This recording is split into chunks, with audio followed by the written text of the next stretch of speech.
Good evening, ladies and gentlemen. This is Brock Beard from lastcar.info. I am still looking to fix the audio issue from last week, so I apologize. I do have the microphone in the shot. Hopefully, you guys can hear me okay compared to last week, but that is an issue I am still working on here.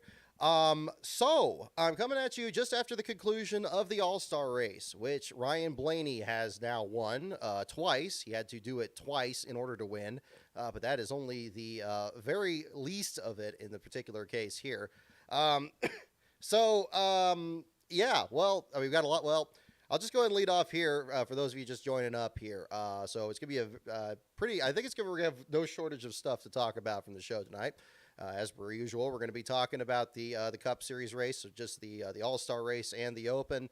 We'll talk about the Xfinity race and the Truck Series race as well. I know I also have a lot of people that have a lot of questions about the Bushwhacker article I posted yesterday, and I am prepared to put myself out here and go over some of the tweets that I received in response to said article, and I'd like a chance to discuss those. I felt this would be a better forum than adding to the sheer glut of messages on Twitter there. So that will also be a part of tonight's show. I do have something for our show and tell segment, and also I look to do some trivia questions to wrap up the show a bit later tonight. To lead things off on the show here, the first thing I think I really want to hit on, and I already kind of mentioned it on social media beforehand, is the result of this race. Now, at the very surface of this, for those of you who don't know, from the very beginning of this race, we had Ryan Blaney came down to the finish, looked like he had the victory well in hand, but entering the quad oval, you saw the caution lights come on. Ricky Stenhouse Jr. was one of many drivers that had tire failures. That's yet another thing we got to certainly talk about tonight. Ryan Blaney comes to the finish line. Looks like he had the win. You see the checkered flag being waved in the air. But as multiple replays then showed, a most perplexing 1991 Sears Point level screw job, quite honestly, occurred, where the caution flag or the checkered flag was pulled and the caution flag was waved within just inches of Blaney actually reaching the finish line to claim his win. It was brought up on the final lap, and I wasn't aware that this was the case, but, of course, for an all-star race, these rules are always slightly different. That in the past, if you have a caution on the last lap of the race, the field freezes, and if the driver's on the backstretch or in turn 3, it's over. And it's an outcome that none of us like. I certainly have been outspoken on not enjoying that. But, again, especially with the overtime rules being what they are, you have an opportunity to have a fit race finish under green, and you had this. But this was very reminiscent of, again, another situation where the checkered flag wasn't shown to Ricky Rudd at Sears Point, or more recently in 2012, the infamous David Rudiman caution that prevented Jeff Gordon and Jimmy Johnson going for the 200th win at Martinsville back then. Unfortunately, we saw a little bit extra controversy that, whether or not NASCAR liked it or not, added, I think, distracted a bit from a race that already, I don't think needed. I think it would have been great if it just finished as it was. But Blaney reaches the finish line, thinks the race is over, as most of us certainly did. You see the cautions out, but I mean, we've seen plenty of races where there's an incident on the last lap. And in the case of Stenhouse's wreck being off turn 2, Blaney, of course, was in no danger of being in any situation there. But Blaney comes down the back straightaway, starts loosening the window net. And as Mark Martin pointed out in his tweet at the same incident, there's no way he's going to be able to reattach that window net. And this was a particular issue for any of these drivers. Now, they are restrained because of a lot of the safety measures in the cars that they can't even really look to their left very well. I mean, of course, the next-gen car has created such a tight cocoon that the drivers are in, arguably safer than before. We're still waiting to, hopefully that's going to remain the case after the first third of the season here has passed. That, a driver can't even look to the left, much less bring both hands up there to bring the window net in. What was alarming during this sequence is that, okay, Blaney is starting to loosen the window net. He gets at least one of the latches down. I believe it's still a 2-latch system. And there's a rod that slides through the top of the net. And the net is webbing. So it's almost like trying to thread a thread through a hoodie sweatshirt. And you're trying to inch it along there. But it's made worse because you got openings and closes. And so it's got gaps in the fabric. So it's hard to do if I'm just sitting here and I'm kind of trying to do it right in front of me. I'd have to make sure I'm holding it here and kind of trying to slide that through. It's virtually impossible if it's to your left here. Never been a driver myself, but I could picture just trying to do it in my passenger car with none of the restraints. I think it would be impossible. And in fact, that was the case. Blaney wasn't able to get the window net fastened. Now, this is a particularly big issue. We talked about, and I'm not making more of this than it should be. I think this is much like at Indianapolis last year, an example of NASCAR being flagrantly unsafe, which is a stunning thing to have happen in a race where you actually had Frankie Muniz there, recalling being at the 2001 Daytona 500 in the very early parts of this race. It seemed like, and then you had a very scary accident in turn one with Ross Chastain, Kyle Busch, and Chase Elliott, and thankfully all of them being okay. It was disappointing then to have this incident at the end where they couldn't just agree, like, okay, have Blaney come down pit road and get the window net back up, get it properly secured, make sure that it's there. I know that probably in the eyes of some in NASCAR, the window net is kind of a vestigial, symbol of the past, that there's so many other things inside the car that keep the driver safe, that, again, you have this cocoon, you have this custom-made seat, you have head protection, you have the Hans device, and then, you have the window net there too. But we've seen many other races in recent years where even if it's under green, even if it's a championship contender, even if it's any other situation, without exception, I remember in 2013, they came down to the qualifying races, and one driver missed the Daytona 500 because of this issue with the window net falling down. You got to come in and you got to get that fixed. Exhibition race or not, you can have EIRI situations where, okay, we're not going to, we're going to let people bring out backup cars like in the 2001 race or anything like that. Safety should not be the exception. And the safety net is not something that you just play around with. When Blaney came around to finish, thankfully, nothing else happened there. Thankfully, he wasn't involved in any incident or anything like that. The window net came down, and the rod came right out of it. It was not properly affixed. It was not properly attached to the frame rail there. It wouldn't have done that if it were. So the rod had slipped out of the thing, and it fell right off of there. If he was involved in any kind of a serious accident, especially a driver's side impact with the outside wall, it's very possible that maybe all those safety features besides the window net would have actually protected him from serious injury, full-face helmet and all that. But maybe it wouldn't have. And that's a dangerous thing. When you open up that side of the driver's compartment there, the driver's head is still exposed. J.D. McDuffie's accident in 1991 was because of an object going through the passenger side window, and it still inflicted an injury in that case. Safety measures were very different back then, the seat not being as much of a wraparound there. But I think that was exactly the kind of thing NASCAR should not have been playing fast and loose with. And the broadcasters should have said something about it. Somebody should have said something about it. And NASCAR should have brought him down pit road and just said, look, okay, it's an all-star race. We'll let him come down, get the window net fixed, and then he gets back out there and has a lead. Who cares? It's an on-points race. It's NASCAR's screw-up. And when they threw this caution, that was their whole thing. I think it would have been, especially, under the circumstances of them being okay with him having the window net not affixed in the proper position, I think that would have been the proper way to do it. I am very alarmed that they took such a lackadaisical thing.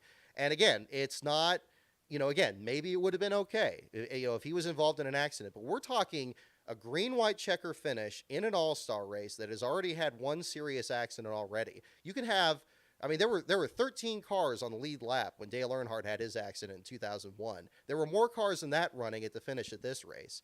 So you don't need a whole lot of cars out there to have a serious accident. And that was certainly an example of it. But that was reckless. That was reckless. It was stupid. And NASCAR's sanctioning body should be ashamed of themselves, frankly. That was stupid. They shouldn't have done that. I don't care if it was something that just slipped their mind. There were multiple laps where they could have figured that out and worked out a proper solution where they could have got that fixed. That was reckless. And I am very outspoken when it comes to issues of getting too complacent about safety. And again, the networks have their role in this too. They need to actually mention this when it's a problem. They need to actually point it out and put the sanctioning body to task. Because otherwise, if it just goes by, it's like, well, that was a great race, and you just move on. something else may happen. And there's a lot of stuff that happens in these races we don't see. This just happened to be with the leader, so it ended up being, more symbolic. So I'm glad that Blaney won. I'm glad that it was a safe finish. I'm glad that the accidents earlier in the race weren't more serious than they were, although we still have the issue with the tires. I was very interested in Kansas last week that we had the situation where apparently after the start of the race, there were reports that there was a Goodyear report saying that the teams were warned not to overpressure the left rear tires, and we had a bunch of failures that were apparently caused by overpressuring the left rear tires. Was there such a warning going into this race? Because we had tire failures of all kinds during this race, not to the epidemic 2008 Brickyard levels, but still to a troubling degree, and they caused some of the most serious accidents that we did have. Kyle Larson's hit into the turn 4 wall was a very savage hit. He was, even though he's known for running the high line, he was running low enough that he was gaining a lot of momentum when he struck that wall. And then you had the accident with Kyle Busch and Chastain and Chase Elliott. And, again, very tense moments in this. I know accidents are inevitable, that they're a part of racing, that these drivers understand the risks as they put themselves under. But when the sanctioning body does not hold up their end to try to make things as safe as they can be, that's ridiculous. And this is all entirely separate from the matter of the race having the caution at the last minute. We talked a while back at Daytona when they had that massive pileup at the Truck Series race. And yet, they had that quick reflex to have the caution come out within an instant before Zane Smith reached the finish line, and we had another restart there at the end of it. Was that the safest measure to do? Probably not. But at least in that case, everybody had their dang window net up. This was ridiculous, and it was avoidable, and they could have fixed it very easily. They knew that, Denny Hamlin was falling back. He probably wasn't going to have a shot at him, but Austin Cindric had a very fast car, and they knew that, he was going to be restarting right there, right near where Blaney was, depending on where the lane choices were. So you had a situation where, you could have had another wreck for the lead, and you see every one of these promos for this All-Star race showing wrecks that happened in the race, people taking each other out. It was an unnecessary risk to take. In any race, points race or none, it was completely unnecessary. I'm thankful that it wasn't more serious than it was. The race had enough problems already as is with the tire problems and so forth, and just the general lack of competition and difficulty passing, especially for the lead. Again, those are all secondary to the matter of safety there, and I think that's the first thing that I really want to hammer home. Now, is NASCAR going to learn from this? I don't know. Who else are they attributable to at this point? So it's going to be an iffy situation, but it's something that shouldn't be happening again. And I think that's a big thing to look at. So I definitely want to hit that first and foremost. So we do have the race. The race reached its conclusion. Ryan Blaney did have to, basically win the race twice, beating Denny Hamlin. Cindric in third, Logano in fourth, Daniel Suarez in the fifth spot here. Mentioning Kyle Larson earlier, that did decide your last place finisher in this. A very hard hit that he had to the turn 4 wall. Glad to see him get out of the car okay. But that was the end of his race. The defending winner of the All-Star race, finishing in the 24th spot there, rounding out the field. His teammate Chase Elliott, involved in the incident, again, mentioned earlier with Kyle Busch and Ross Chastain. They ended up in the 23rd through 21st positions, and Eric Jones rounding out the bottom 5, and he was involved in what was the next to last caution of the race before the Stenhouse tire failure at the very end of the event there. So, again, as to the race itself, again, not, the All-Star race in general, I mentioned last week, I think the last best All-Star race that's ever happened was the 2001. I don't believe that's simple nostalgia. I think it was the last one that was actually decently competitive. It did have some serious accidents in that one, too. Actually, John Andretti suffered I believe it was a shoulder injury in an early wreck in that one, too. But they were, so the danger has always certainly been there. And I believe that was also the race at Charlotte where they had the walkway collapse outside the track. So, again, we don't want to overlook anything that's, been a problem in the past either. The past has certainly had as many flaws as the present. But again, that's that thing with Blaney, I think, just left a really bad taste in my mouth here. I know it's late for you guys here. Wow, we got 128 people in here. Definitely people sharing their thoughts on this. And I'm sure a portion of you guys certainly want to talk about the article from yesterday on the Bushwhackers thing So I may front load the show with that tonight, so I don't have everybody staying up entirely too late. It's 8:14 Pacific here at the time here, so I know it's about 11 o'clock there on the East Coast there. Really quick in the before we get into that, we'll get into the open race really quickly. Landon Castle, technically the first driver to fall out of that race, had a wreck trying to run the high lane in turns 3 and 4. Of course, before that, Ricky Stenhouse had transferred into the main event. That article is already posted on the website, so I have that one on there. I went ahead and featured Landon since he was the first driver to fall out for a reason other than advancing there. Harrison Burton involved in the incident with Tyler Reddick on the front straightaway. Again, had a bit more, accidents than last year when I was covering this race in person. But there's definitely some aspects of this that I think are going to they're certainly a bit troubling, and I don't know how well that is going to be addressed going forward. So we'll certainly find out from there. But yeah, again, it's 2004. That's a solid one. That's a decent one. I think the Open was particularly good that year. Again, different, but it's been a while. It's been a while since we've had a decent all-star race. I know they're trying different things. I don't know if they're going to be moving the venue from one place to the next. We had that Bristol one during all the stuff in 2020, and now we've had it at Texas the last 2 years to kind of fill up that second date. So they just have that fall race. I don't know exactly what that's going to be the situation on that, but it's disappointing to see this race settle the way that it had in that case too. So we'll get that there at the same time. I see a couple super chats. Thank you for those there. I'm going to table those for just a moment here. I want to kind of get into the article as well because I was very surprised by the response to the Bushwhacker article there. I had chewed that over a bit from yesterday, and certainly thinking back to the discussion that I had on this show, I believe it was during the Kansas show, if not just a couple weeks ago.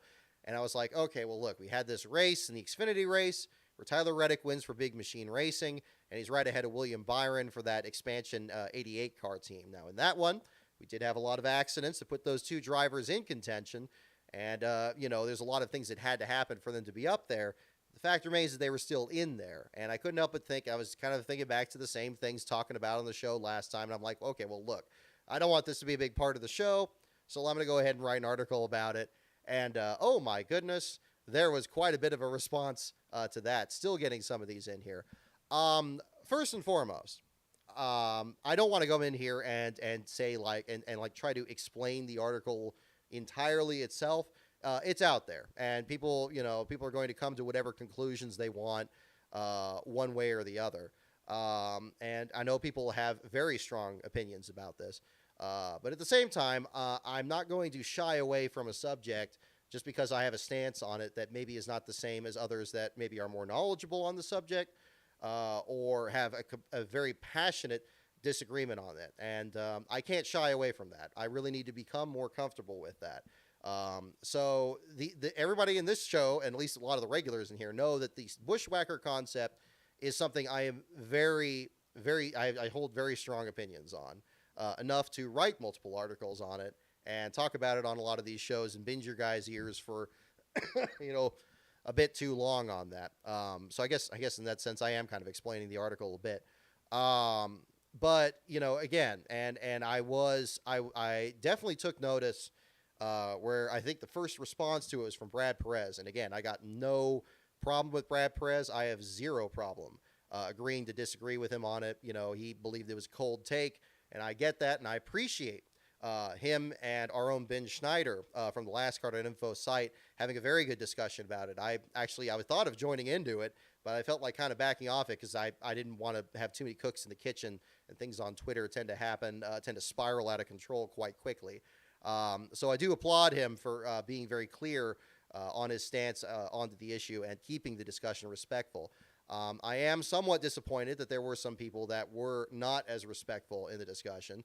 I have made very clear that I'm not big into throwing around concepts of a L take or a cold take or anything like that in that sense. I accept, Brad from that because I thought he did a very good job at, explaining his position. But I think people that were just going to read the title of the article and leave some kind of dismissive comment of it. I have no time for that, frankly. So anybody that was willing to have a conversation of it, like Brad, I applaud them for it, and I am appreciative of it, and I want to kind of respect their opinions of it by continuing the discussion from here. So I certainly want to go into that as well. If that's, again, this may be more inside baseball for those kind of looking for more of a discussion of the Xfinity and the Truck Series races as well. But I'll certainly get into that here at the same time here too. So it's really at this point, I got to pull up the thing because now my phone's blowing up with all the stuff that happened from the from the Blaney thing situation here. That's always kind of the way that all this shakes out. But yes, I think that the aspect of having Cup Series drivers in the lower series and especially the Xfinity series, I think that it is worth looking at what is the effect of Kyle Busch now throttling back so much more on his Xfinity program and focusing more exclusively on the Truck Series. I think that what we are seeing is maybe some of these technical alliances between Xfinity and Cup Series programs being kind of stretched a bit more to bring their Cup drivers in there, and these Cup teams kind of exerting their will more on Xfinity programs. And in the case of JR Motorsports in particular, by bringing people like Kyle Larson and Chase Elliott in, just doing it with impunity again. And I think it's worth looking at these decisions and this change that has happened this year. Because again, just last year, Kyle Busch won the Xfinity race at Texas. So this is just still in the early stages of it. What is the net effect of that? And what, if anything, should be done? I do believe that there are loopholes that still exist that are trying to bring these Cup Series drivers in. Yes, they aren't competing for the championship. And yes, they don't earn any points for it. And yes, they are limited in how many starts each of them can make. But I do believe that there are still, this determination of bringing a lot of these drivers into the Xfinity series in particular, and showing that, that it's now still happening at the cost of other drivers, whether it is a guy like Jay Buford, who's only in his second year in the series, and people were saying, oh, well, he's terrible. He got stage points at Atlanta just this year. He may have finished last in that race, but that was because he got caught up in somebody else's mess. That doesn't explain away every one of his starts, but he only has 44 of them at the same time. I think it's also a commentary as much as to how few spots we have in the Cup Series these days, that now you have these Xfinity drivers really trying to get as many spots as they can and starting these races. Do we really want to see a return of Cup Series programs getting in there and wrestling these spots from these guys? I'm not sure that's really good. I think that, again, you have a situation where you've got Childress guys. I mean, I think the way this all started was, again, you had the situation of Reddick winning in Jade Buford's car at Big Machine Racing, which is, again, a tremendous accomplishment for him. And I know I'm going to get poo-pooed all over because I'm posting this right after it happens. Look, I'm sure that they have bigger things to care about than what little old me has to say about, Cup guys running in their team. Their business, they had to do what made the most business sense for them. What I was a little bothered by and what I think really started going into the article was a situation where, you had, okay, you now won with Tyler Reddick. You got to win. Your program, that you have good enough cars to win. Why wouldn't you put Jade Buford back in the car again and see if you're able to keep the momentum going? Maybe you needed those couple of races with Reddick in there to get the cars that much better. We still have practice. We still have qualifying. There are still opportunities, even in that short of a time, to get these cars better. But we're just not. But we're not seeing that. Now the plan is that you're going to have Buford run at most one more regular season race, and you're going to have Reddick and Dillon split the rest of the regular season. That's ridiculous. That's completely antithetical to what NASCAR has been doing here. And I think it's partially NASCAR's fault because they're trying to find ways that are workarounds to appease people like myself. That I get it. We're not the drivers out there, but we're people out there that don't like that we're watching it on TV. Now somebody like me, I'm going to keep watching it anyway because I'm, writing articles about these races. But is everybody else going to when it's going to be a Cup Series driver winning every week? Are they going to care about the Xfinity Series? I know I've had some people bring up to me saying like, oh, you'd love it back in the day when Mark Martin did it. No, I hated it.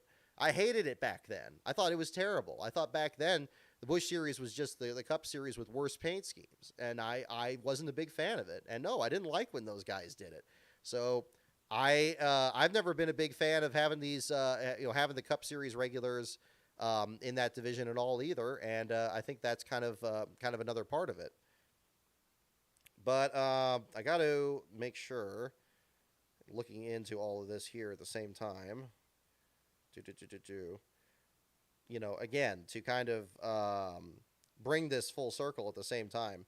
But, again, it's frustrating, and I think it's worth looking further down the line. I could be completely wrong about my stance about that. And again, we all have beliefs or standpoints that I guess are going to be, different in that sense. But, again, I think it's worth being cautious with an encroachment of Cup Series drivers and teams, especially the top teams. We're not talking about like JTG Darty or something like that putting a Cup Series car. We're talking about Hendrick putting in the last 2 series champions, the person, and also Byron, who is still tied for the most wins this season, putting him into the race, and Xfinity teams bringing in, their entire Cup lineup for the entire rest of the Xfinity lineup. I think it's just another way that these teams are working their way in there. And okay, yeah, they just now won, and it took a lot of accidents for that to happen.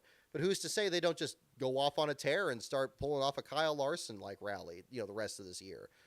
It'd be great for Big Machine. They'd probably be a big fan of it. But I'm not sure if everybody else would feel the same way. I'm still trying to, I apologize, folks. I'm trying to get the actual post on here because I want to respond to the actual responses to it. I think that would focus this quite a bit better.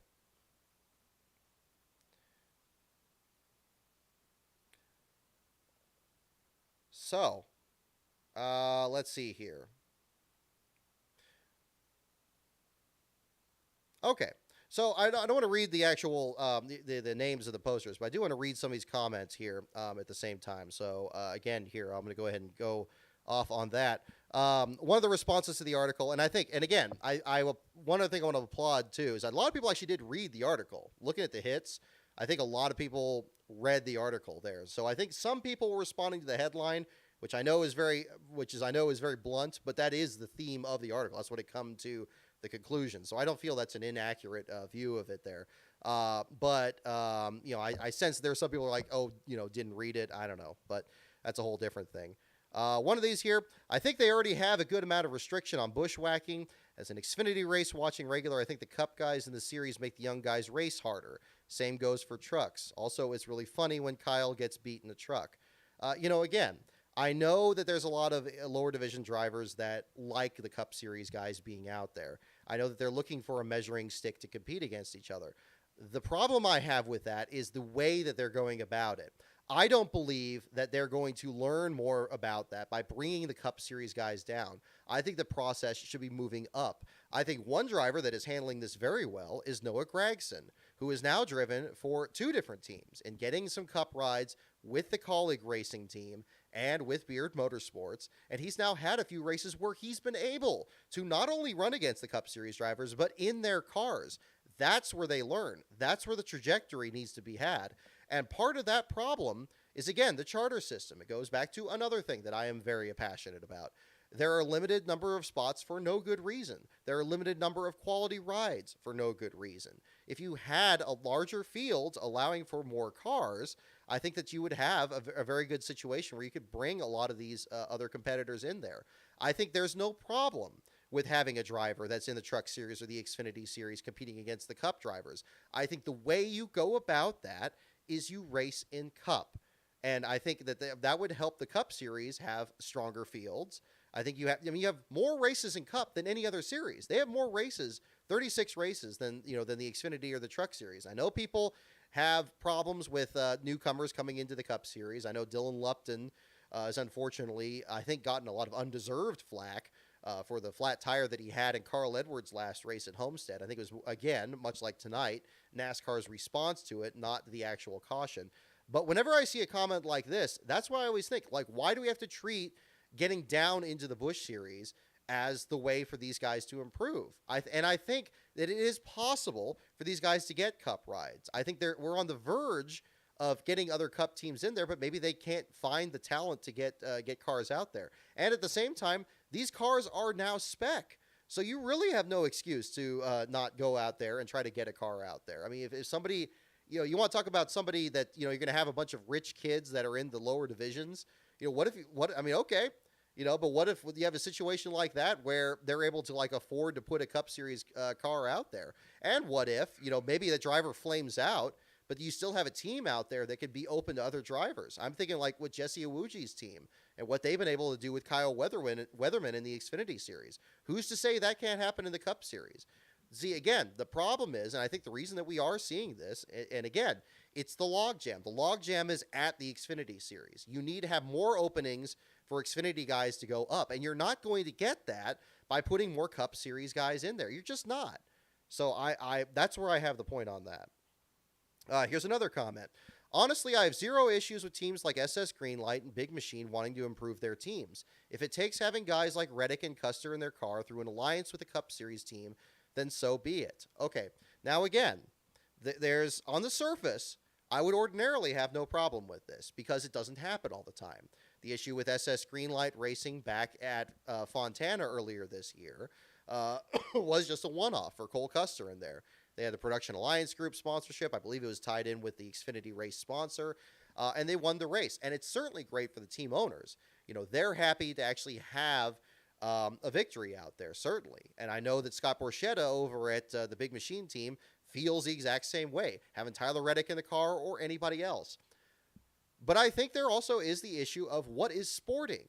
What is the competition? It's expected that if you have a Cup Series regular in there, even Tyler Reddick, who has not won in the Cup Series yet, but is absolutely one of, I would say, the top three on the verge of doing so, right up there with right up there with Daniel Suarez and some of these other guys, on being the very close to getting an actual victory in the series. He's certainly a threat to it. He's a multiple-time champion in the Xfinity Series. That guy certainly knows how to get a car going. I have a problem with it, even on a limited stake, and I think it does take someone away from the victory. And I don't want to put this in the head of the team owners because maybe they don't care. But I think there is something to be said for sportsmanship. Is it sporting to go in there and put a Cup Series guy there? I think a lot of the people that don't see a problem with this, they had problems with road course ringers being out there. They had a problem with start and park drivers being out there. So this presumption that the motivation for putting a driver in there doesn't matter, I don't buy that, and I don't have it. I think that's still a problem. And I think even if it's on a limited basis, like a road course ringer, for example, yes, road course ringers don't really win races, but they are a means of improving, a team's performance. It's still not a situation that I think is most conducive to doing it. And especially since it has fewer limitations, that is not just on road courses. You're bringing guys out there to run any of these races. And there's no limit as which driver you pick. You can have a technical alliance with Childress, and of course you get, Austin Dillon, that's a Daytona 500 winner, and Tyler Reddick, that's a rookie of the year and very close on his heels there.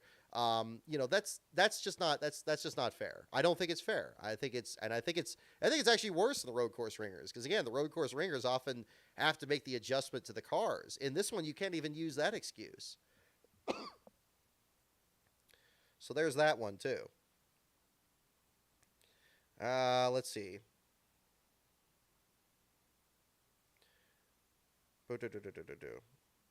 Okay, here's another one. People have been saying that since before you were born, meaning, again, of course, not having the Cup Series banned from the Xfinity Series or the lower series in general. The drivers I know tell me they learn following the Cup drivers. Maybe you needed to learn from journalists like Tom Higgins and Gene Granger. You think you know it all and your opinion matters. It doesn't. Okay, now I don't, look, I don't know everything. There are things that I still learn. I'm learning a lot from just these discussions here this past week. But at the same time, again, I think that there are different ways to look at a story. I think that Higgins and Granger would agree that a lot of things that informed their opinions when they were writing for NASCAR Scene was bouncing their ideas off their coworkers. And not everybody's going to come down on the exact same side of the aisle on this. people's opinions on this, I think the one thing that was consistent, even for people that I sense didn't even read the article, was that they have very much, passionate opinions about it. And it wasn't all one direction or the other, So I think that, again, there's, and it goes back again to what is sporting and what is going to help these drivers. What is going to help these drivers if they want to get into Cup?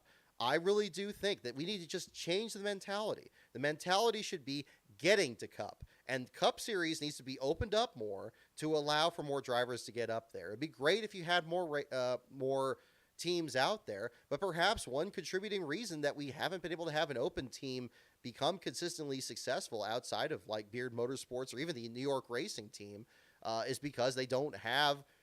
That's not been the focus. The focus, and again, these larger teams like Hendrick Motorsports and so forth, they're turning inward and they're looking back down at the Xfinity Series. So again, that's kind of my other view on that.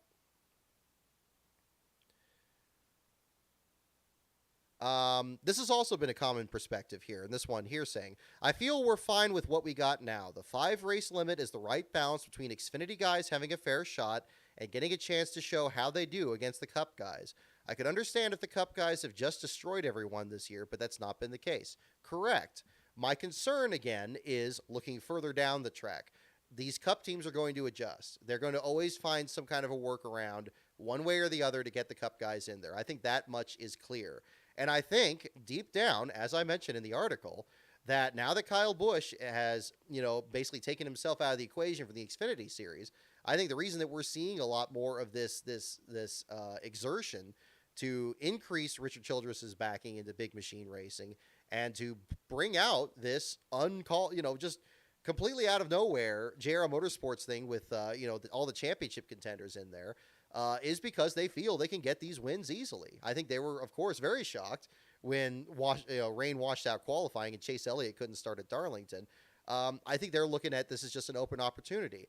This is why I think that a ban is the best way to approach this. I think if you just close off that pattern, you're going to force these Xfinity teams to look upward and, again, towards development of drivers into the higher series, that it's not going to be looking back down low and trying to just pillage whatever wins are out there. I saw some comments on Slapshoe's video, and I do want to circle back to that because I owe Beast of Metal a response on that. I have seen both those videos now since last week, and Harvick's video, and the Harvick video, which, by the way, was fantastic by Slapshoes. I thought of referencing it in the article, but I was like, I don't know about that's a bridge too far. But I thought he made some very good points on that, and I certainly want to kind of go into that at the same time. Again, there's restrictions that are in place, and Kyle Busch is going to be able to do, if he wants to get in there, he can't do more than 5 races. And in a playoff system, you can have a driver just win one of those any other races. If it's, however many races in the regular season, they make it into the playoffs. But again, there's not any, I like that there's other restrictions. I mean, NASCAR already has a ban on Cup Series drivers. They can't compete in the Dash for Cash races. Would it be that much harder to just make it cleared up? I think another reason that this debate is as intense as it is because NASCAR has waffled about this. They've created these passive measures, and they've never had a clear stance as to saying, we don't want Cup guys competing in the lower series. We want these to be development series. We want these to develop talent. And they've created a situation where, some talent is being developed. And yes, we've actually seen a reduction in some cases of Cup Series programs being in the series. Chip Ganassi had to scale back on their Xfinity program, and Penske Racing, of course, although they're apparently coming back, and I'm willing to bet that that's probably going to be with Cup drivers. I don't think that's going to be with some new kid off the block here. But again, I think really, if anything, that limited restriction, the restrictions have come to such a point that it's become an outmoded concept. Why do we even need these few starts with them in there? It's made them into an irrelevancy. And I know that I had, similar arguments about this when I brought up not scoring these Cup drivers when they're going to compete against Cup Series, Xfinity and Truck Series guys. Like, well, what's the point if they don't get to win the race? It's like, well, then they shouldn't be there at all. So I just think a ban is the cleanest and easiest solution to this. And, if the Cup teams want to be part of the Xfinity program, well, then they're just going to have to have to work with these other drivers that are developing talents. They're going to have to focus on scouting different talents. And I think, and I will bring up Slapshoe's video at this point, I think again, one thing that Slapshoes did a very good job on was brought up how much it again became a choke point, and it really reduced how many drivers were able to work their way up the ranks. And you had guys like Andy Lally and Stephen Light and Kevin Conway that were Rookie of the Year basically uncontested, and each in cases of rides that had very limited funding, to the point where I think Conway, I think all three of them really, well, not, I don't think Lally had start and park efforts, but Conway certainly did when he was driving for Robbie Gordon. And then in 2011 or 2012 with Stephen Light, he and Josh Wise were both on start and park organizations. That was a terrible turn of events there, and I think the sport's still trying to kind of recover from that. So that's still that's still kind of my view, on that part of it there too. Yes, we've consistently seen Xfinity and truck drivers beat Cup drivers this year. Plus, the exposure that Cup drivers brings is more than worth it. The rules seem to be working. Other than Kyle Busch, most of the drivers that are running lower series are younger, who benefit from extra seat time. Again, do I have an issue with a situation like an Xfinity guy going down to the Truck Series, or certainly not Truck Series going to the Xfinity Series? Like, again, I don't think that's the concern. I don't have a concern with their own talents. Even guys like Joe Gibbs, where they develop Ty Gibbs, at least that's another newcomer to the sport, and it's a matter of time till he gets up there. But again, the choke point theme comes up there again. You have a situation where they're bringing them into the Cup Series, and there's no place to put them. And you got to face a situation where you're going to potentially have to get rid of Truex, or you're going to get rid of Kyle Busch because he can't get a sponsor. I mean, that's a ridiculous decision to have to make. Part of it is the cap on the 4-car teams, and okay, yeah, that was another measure that I think, maybe should be revisited. Who knows? Again, I think it's a difference in organizing, priorities differently. The drivers going back down to race is good for the sport, good for the drivers, good for the sponsors, good for TV ratings, and good for the fans. So what is your problem? NASCAR is right to let it happen. Now, and again, I think that the reason that you're seeing, we are seeing an uptick in the sport in recent years. And I think that's because of the restrictions that have been put in place. I think that the reason that the sport wasn't doing quite as well was because you had these Cup guys, taken off here. Again, I think that, I perhaps needed to articulate this better in the article, that again, if you really took like maybe the top 10 drivers from the Cup Series and had each of them use their 5 starts, that's going to be more than enough of them to have, at least one of them or more of them in every race in the Xfinity Series season, or, a good amount of them into the Truck Series season at the same time too. It's still enough of a system that can be exploited. And I do feel that what's been happening at Big Machine Racing and the HendrickCars.com entry at JR Motorsports is they're starting to put feelers out there. They're starting to see what is the upper limit of how much that we can get in there, knowing that we don't have to beat Kyle Busch and knowing that he's the best, best driver out there running the lower series, and certainly has been in the Xfinity Series. Now that he's taken himself out of the equation, it's open season. It's free real estate. We've seen it happen so quickly, and I think it's perhaps something that NASCAR has not been cognizant of, and they haven't made the adjustment to it. But I do think I do think that's another look at it. And again, I could be wrong about this. I wrote an article years ago about a situation where I thought that there were going to be start and park teams developed from the Championship 4 teams that were going to try to help top drivers win the championship. I thought there was going to be a situation like that. We haven't seen that in a championship race yet, where say one of the top 4, is in a serious problem and maybe is trying to fight their way back. The crash clock has kind of created a situation where, once you have damage, you're just out of it, period. But I was off base on that for sure. We haven't seen that at all in the years since then. But I think it's just something that's worth being concerned. Is it even worth being, discussing at this point?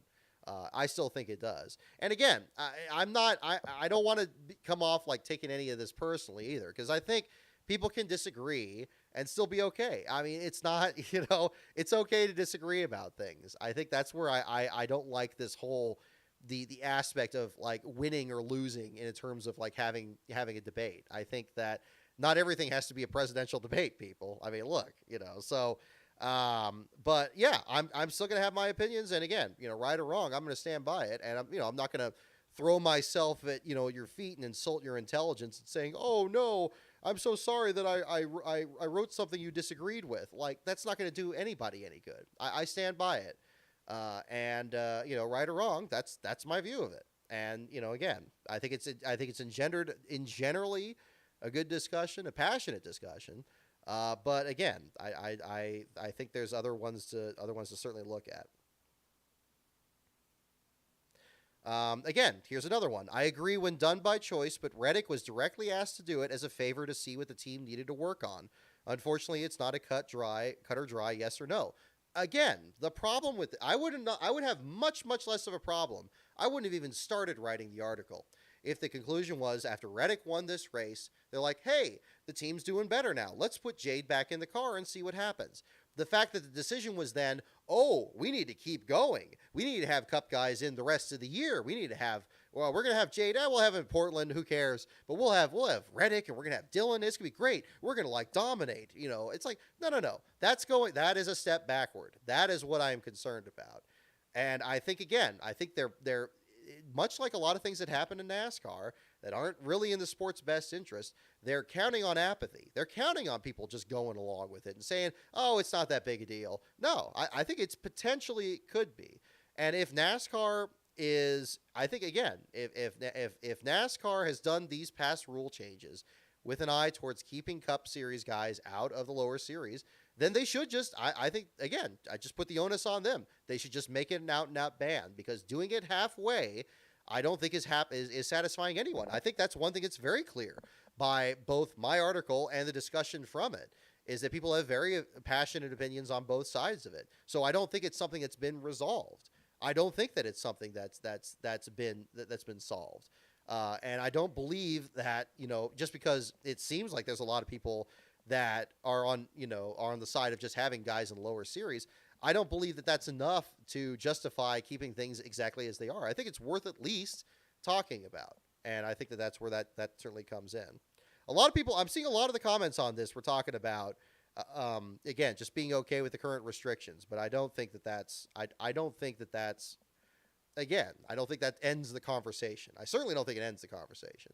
I think that should just be the beginning of it.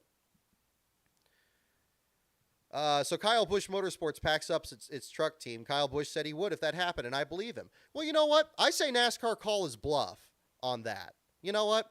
If this is where, again, NASCAR needs to make a firm stance. If we had still a big Bill France or Bill France Jr. person in position, we wouldn't be having this problem. And in fact, we didn't have this problem back then. Call his bluff. Call his bluff. If Kyle Busch really enjoys the truck series and really likes putting John Hunter Nemechek and stuff out there, then I say call his bluff. Why is NASCAR afraid of its own shadow? This happens constantly here. They need to really exert their influence as a sanctioning body. They need to maintain a presence, and they need to not let themselves get talked down to by their drivers. I mean, it's ridiculous. And I think at the same time here, again, and now at the same time, going back into the earlier part of this too, they also need to be cognizant of the safety issues, because they can't afford to have a situation where things get out of control. Not talking about that, but where you have a situation here where, you have the cart leading the horse here, and it's like, threatening the livelihood of the truck series. It's ridiculous. I think that's absurd. And so I saw a lot of comments on that, but I think that's ridiculous. I think that's insane. NASCAR shouldn't be that beholden to any one team out there. I think that's absolutely absurd. I think if you're going to slant the deck that much, so no, I don't buy that as an explanation, honestly. The only way to be best is to go up against the best. I agree with that. It's great experience for the younger drivers to go up against another tier of driver. Cup guys are better drivers, and it's good for the Xfinity guys to get humbled by it now and then. Okay, look, if there's very few drivers in the Xfinity series that are able to win on a regular basis, even under the current setup here.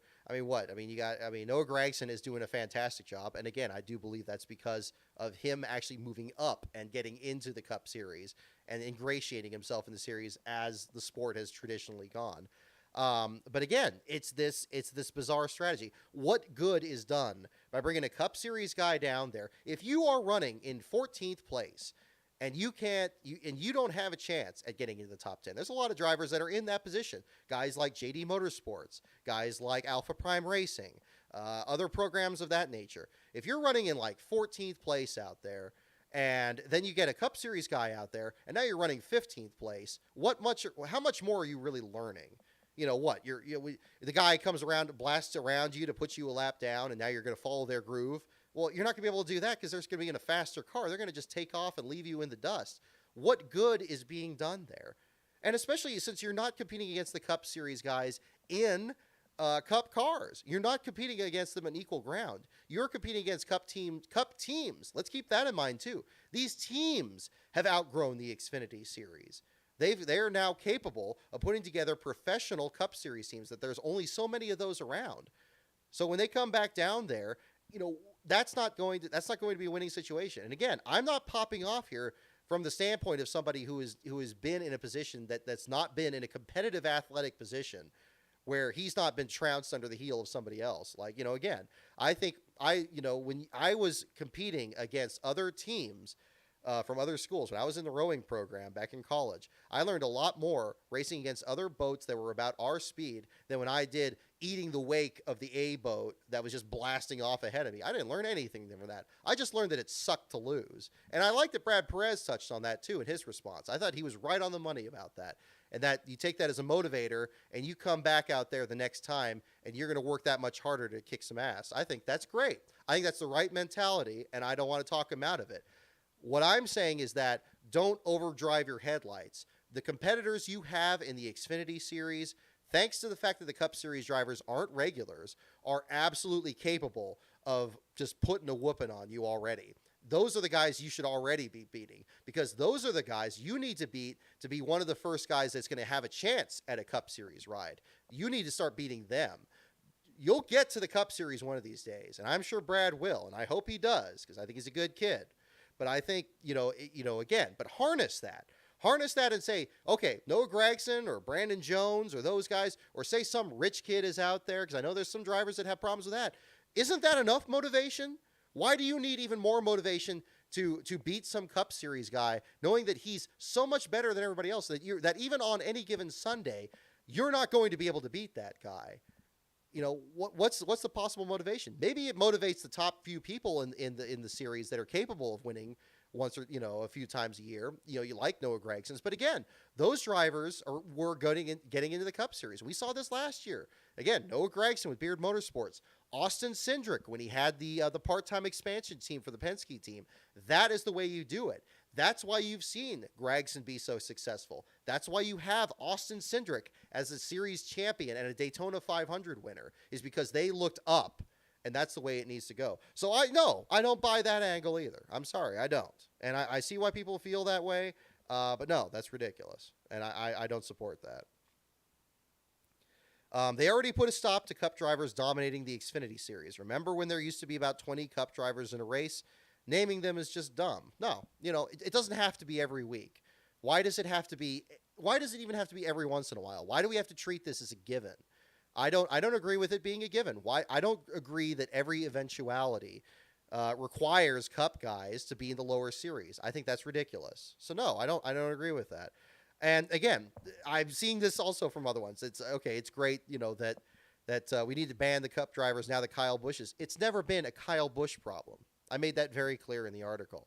I'm not happy with any other driver that is a Cup invader in there. That's why I isolate them. I make sure that they are in that entry list article, and that you at home know every week which of these Cup drivers is in there that really shouldn't be in that series. And I'm not talking about a guy like Justin Allgaier, who has been in the Cup Series in the past and has been struggling and is now found a great home for himself in the Xfinity Series and occasionally gets into the Cup Series. I'm not talking about a guy like Ryan Preece that lost his full-time ride and is now getting into the Truck Series and the Xfinity Series. You can still have that with a Cup Series ban in the lower series. If a guy just doesn't have, let's say, a full-time Cup ride and you're top 16 in points. Let's start with that. Or maybe you have a top ride and you win a race. Like maybe up to that point, you could still be in the Xfinity Series, but once you win a race, like any time in your career, then boom, you can't be in there at all. Like maybe something like that. I mean, some kind of a workaround I think would be more common sense. And I think the other aspect of it that I haven't talked about a lot in this is, why are this what are the stakes that require this change to be made now? Is I think that we are at a good spot, and I agree that a lot of the restrictions have created a situation where we do have, in general, good races in the Xfinity Series and the Truck Series that have developed their own identity, but we're seeing them creep back in. What I'm saying is just slam shut the door. You've got a little bit of a draft coming through, and generally the room's pretty comfortable, but we're still letting that little draft through. I'm just saying, close that door. And we're not talking a big change. And is that, I don't think that's so much to ask. I think an out and out ban of the Cup drivers in there is so much less than it would have been in the past. We're not talking a big change here, people. We're not. And people just make this sound like it's the sky is falling, but it's not it's not the biggest change out there. So no. I don't agree with that either. Not every driver who goes to the Xfinity Series wins. Get your facts correct. No, well, look, whether they're in there or not, at the very least, they're taking spots from Xfinity Series regulars. Let's look at Brennan Poole. Let's look at Mike Harmon Racing. And that team doesn't need anything to be made any more difficult for them. Look at all the races they've missed because of a Cup Series driver being out there. Now, there was one time that they were thrown out of the field along with the number 88 back at Darlington. But again, these are situations with teams. They shouldn't even be in the field. At the very least, even if they don't win a race, they're still taking a spot from somebody. And that's the ridiculous part. Be careful what you wish for, because without Cup Series driving a few races, how would the younger guys learn? And also gives the Cup guys more practice at the track. Again, go to Cup. And the Cup guys don't need more practice at the track because they're Cup drivers. If Cup drivers can't make the adjustment to clocking as many laps as they can, they shouldn't be in the Cup Series. They don't, no. Now, this came up in a few of the other comments too. Does this include somebody going into sprint car racing or the West Series or something like that? That happened. I think the gap between the Cup Series cars and those cars is increased so much that it's not the same thing. It's apples and oranges. I think at that point, I'm not particularly impressed by it, but that's a personal thing to me. When I talk about Kyle Larson and doing all those dirt track races, they're like, oh my gosh, he was, doing a lot of wins out there. It's like, well, yeah, of course, he's a Cup Series driver. So I don't know.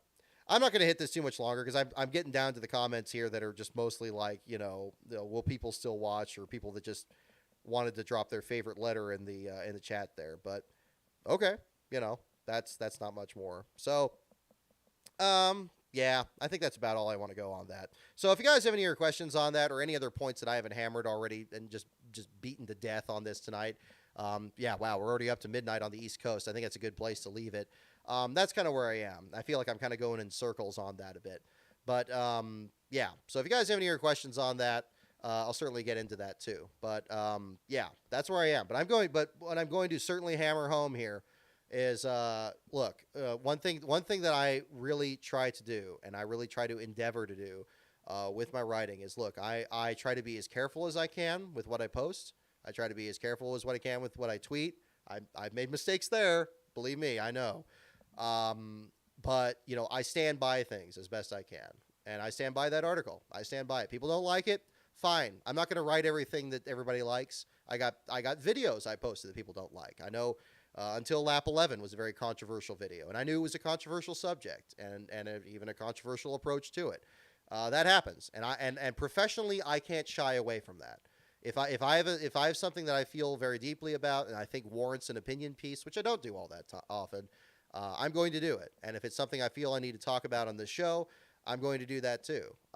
And I think I would be doing more of a disservice to back away from something just because I've upset people about something, than to just hold my line and just say, no, look, I'm open to learning. I'm open to that, certainly. But I don't view expressing my opinion as well thought out as I can make it. I don't believe that to be a mistake, and I certainly don't believe it to be something to make up for. And I know that that's not what people were implying, but again, I think part of that is social media, and as much as I hate social media for what it is part of it. And, I'm a big boy. I got to go out there and, put the stuff out there too. So, I know what I signed up for on that at the same time too. So I appreciate the discussion.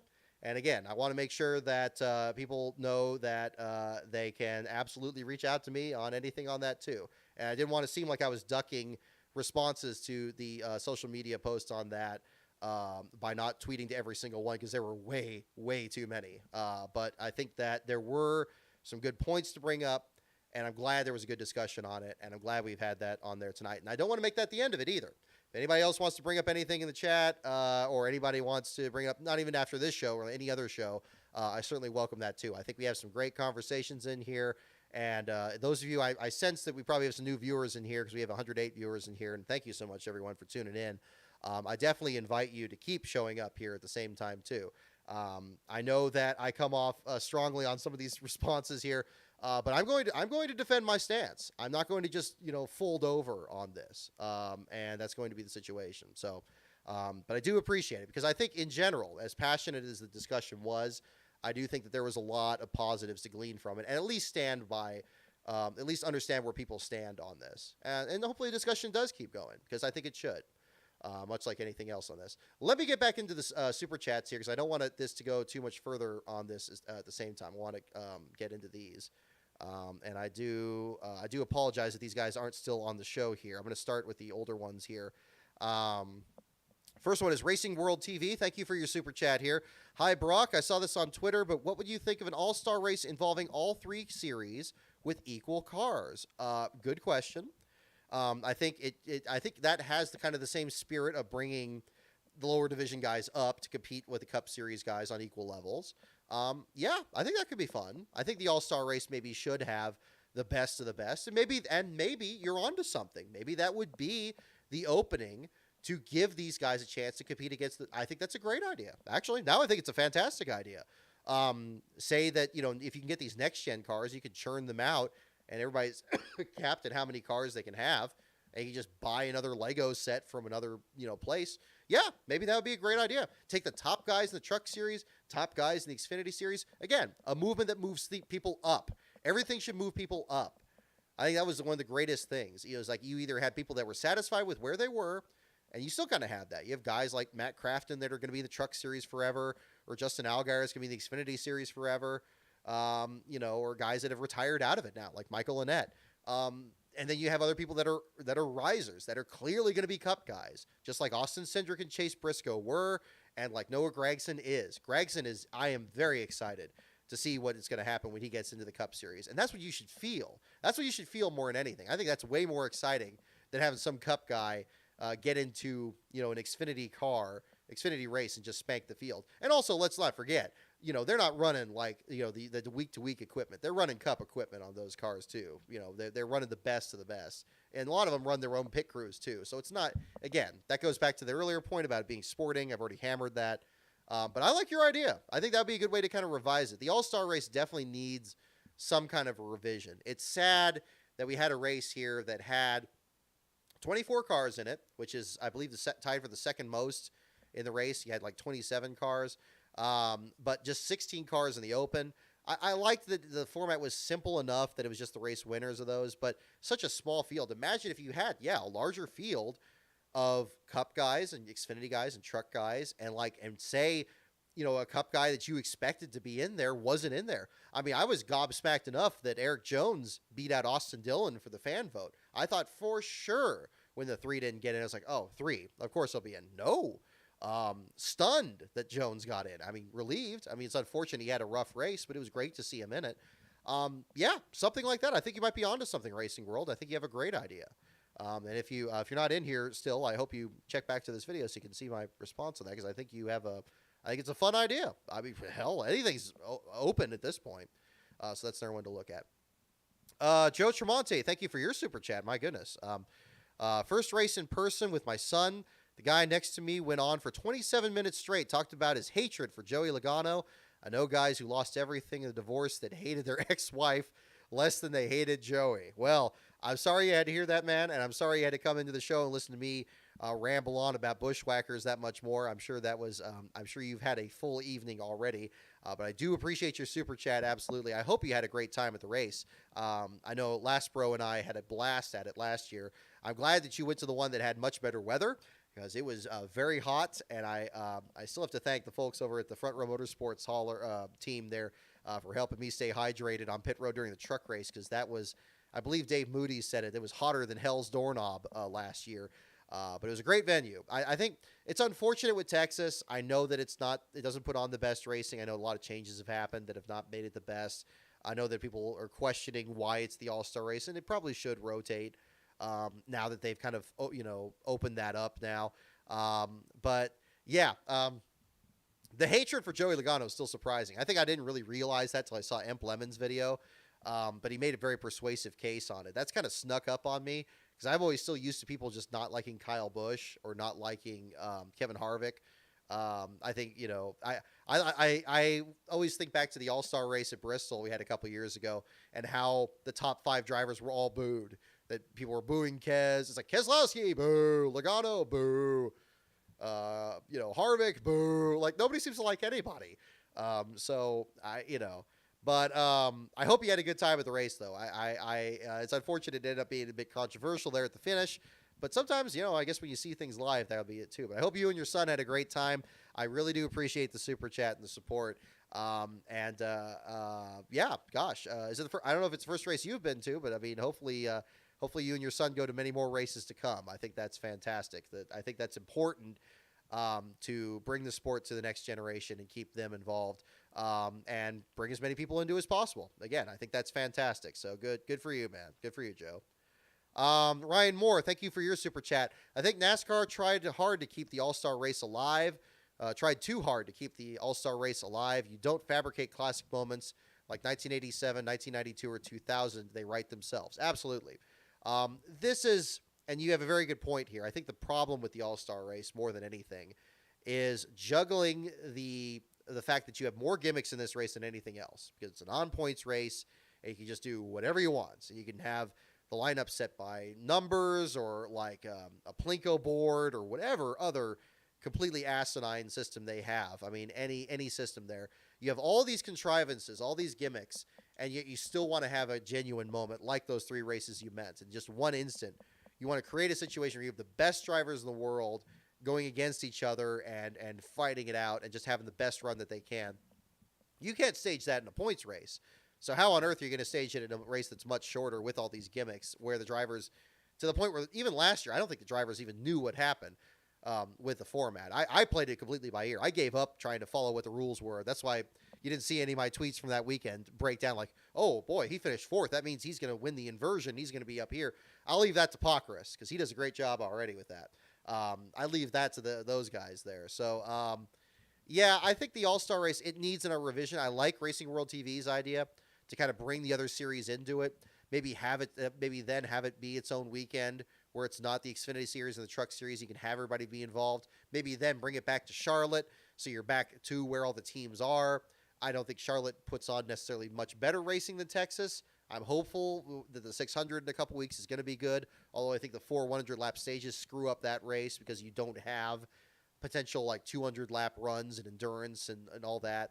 I think that takes away from it, which is unfortunate. But maybe, yeah, I think again, I think Racing World has kind of the right idea, and maybe that'll be something that helps with that and kind of start something new. Excuse me. Need more Code Red. I got 2 cans here. I'm probably not going to be able to sleep tonight, but I definitely got to make sure to cover as much ground as possible here at the same time. Alrighty. The Judo Joker, thank you for your super chat as well. That conflicting feeling when your favorite driver wins the dumbest and worst race of the year. Feel like this kind of BS happens to Blaney all the time. Yeah, it's absurd. I know, it's kind of one of those situations where you don't know how to receive it. Congratulations to your driver for winning. I'm glad he did win. I'm glad things were okay, that he pulled off the victory. But yeah, I'm with you. I mean, I remember when Jimmy McMurray, I used to pull for him a bit. Back in 2009, he won that Talladega race where everybody stayed single file in protest of not being able to bump draft or lock bumpers, and so they just kind of deliberately had a boring finish. I remember not feeling nothing after that, and that sucks. I know that. Then you go even further back to Jerry Nadeau having that rear gear failure, and even though I liked Ricky Rudd also, I remember just again, you can have conflicting feelings. That's the experience of a fan, certainly, when you're coming up through the ranks and you're watching your favorite driver win, but still maybe not liking the scenarios that brought that about. So that's kind of the other one there. But thank you for the super chat. Thank you also for the other super chat here. Couldn't watch last week. Your thoughts on the social media campaign calling for my former favorite driver, Jamie Mack, to get a full-time booth job. I thought he did a very good job. I did notice him a bit in his last broadcast. I think that unlike Adam Alexander, he's actually kind of come into his own from doing the NASCAR weekly shows and everything. You saw a little bit of that tonight even. I think he's got he's always had a very professional presence. Kind of reminds me of Derek Cope when he was younger.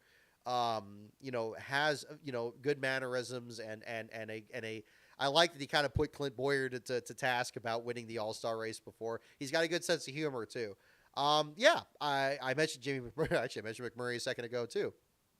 I think in the broadcast booth, I think he does a solid job. I haven't done a full, write-up on what he's done, but I think that's another one to kind of look at. I think if he does get to cover more races, I think that would be great. I think he kind of picks up a bit more where Jeff Gordon left off. I think he's kind of stronger in breaking down what's happening, and he's a recent enough driver to understand like how these cars compete. Even though the next gen car is now kind of blown a lot of that out of the water. But yeah, I think he's a decent commentator. I think he does a good job, and I think he definitely carries himself the right way. I wouldn't have him be the head play-by-play guy, but I think he does at least like a good Ned Jarrett role as being kind of more the technical-minded one that's not the loud boisterous one, but the more soft-spoken kind of really intelligent one. More. Nothing against Benny Parsons or Clint Boyer or anything, but again, the one that you kind of count on to have the more in-depth analysis, the Larry McReynolds kind of type. I think he's good at filling that role, and I hope to see more out of it. Ryan Idius, thank you for your super chat as well. From Canada, thank you for tuning in as well, north of the border. We always like our international viewers here as well. I know we've had some people check out here from a while back, so thank you for tuning in. Idea put the same 5-start limit on the teams too. That could be a possibility in terms of the Cup teams, but again, I think that doesn't solve the situation of having the Cup drivers invade the Xfinity teams and exert their influence from being partnered with these teams. That's something that I think I'm concerned with. I may not know the full ins and outs of it, but that's certainly how it looks. I mean, come on. You have this increased Richard Childress backing from Big Machine Racing this year, and then all of a sudden when Jay Buford struggles a bit in just the first few races of the season, now suddenly it's just, okay, we're putting him to the side, and we're going to have Reddick and Dillon for the entire rest of the season, and we're just going to give up on anything Jade might do. What if Jay Buford wins Portland? And you just have the rest of the year having like Dillon and Reddick in, and then okay, yeah, he's going to be able to be in the playoffs, but he's not going to have any races to get ready for it. I mean, it's ridiculous. And maybe you think that's far fetched. Jay Buford's a solid guy. It's easy to forget. In his first couple starts during the pandemic, when he was driving for SS Greenlight Racing, he was getting like 14th, 13th place finishes. He was way out driving that equipment. I think Jay Buford is a talent that is being overlooked, and I think people have been way too dismissive of him. And I think he's also become symbolic of some of these drivers that are getting cycled back on that too. So that's another one too.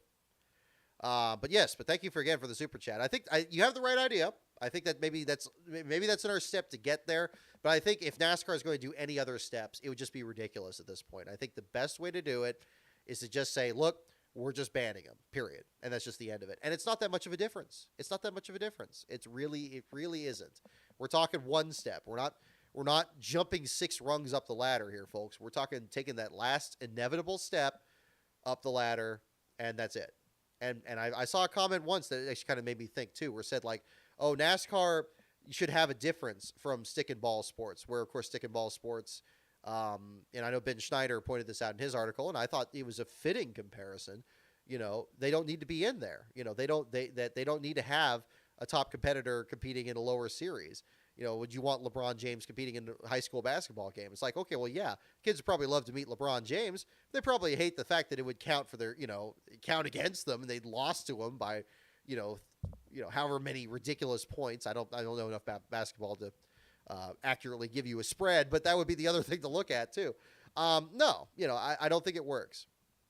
And again, I think the paradigm should shift towards the Cup Series. And again, the charter system is going to have to change to it. All these problems are linked together. I don't like the concept of intersectionality, but I think in this sense it actually kind of works. I can't think of another way to explain it. They are all connected. The issues of limiting the number of teams, of chartering the teams, and of having Cup Series invaders. You fix a couple things here, and then boom, suddenly you got guys coming into the Cup Series, and you got them getting more well prepared than ever. So that's another one. So I do appreciate that, though. But thank you for the thought on that as well, Ryan Idias. You're on the right track. But I think that another half measure will just confuse things further, and we're gonna have this conversation again. And yeah, I'd like to move on from it too. We haven't even talked about the Xfinity or the truck race. We're an hour 18 into this, so I appreciate you. We got 95 people still in here, and it's after midnight on the East Coast. Thank you so much for staying in here. I will certainly make this as best worth your while as possible. I want to talk more about the videos for Beast of Metal because I want to make sure I catch up on that. I talked a little bit about the Slap Shoes video, but I want to kind of go into that more. Liam Uravig, I got your super chat as well. Thank you so much for that as well. Love you, Brock. Next round is on me. Well, thank you very much. Absolutely. Raise a toast to you here as well. Another bit of Code Red for the evening.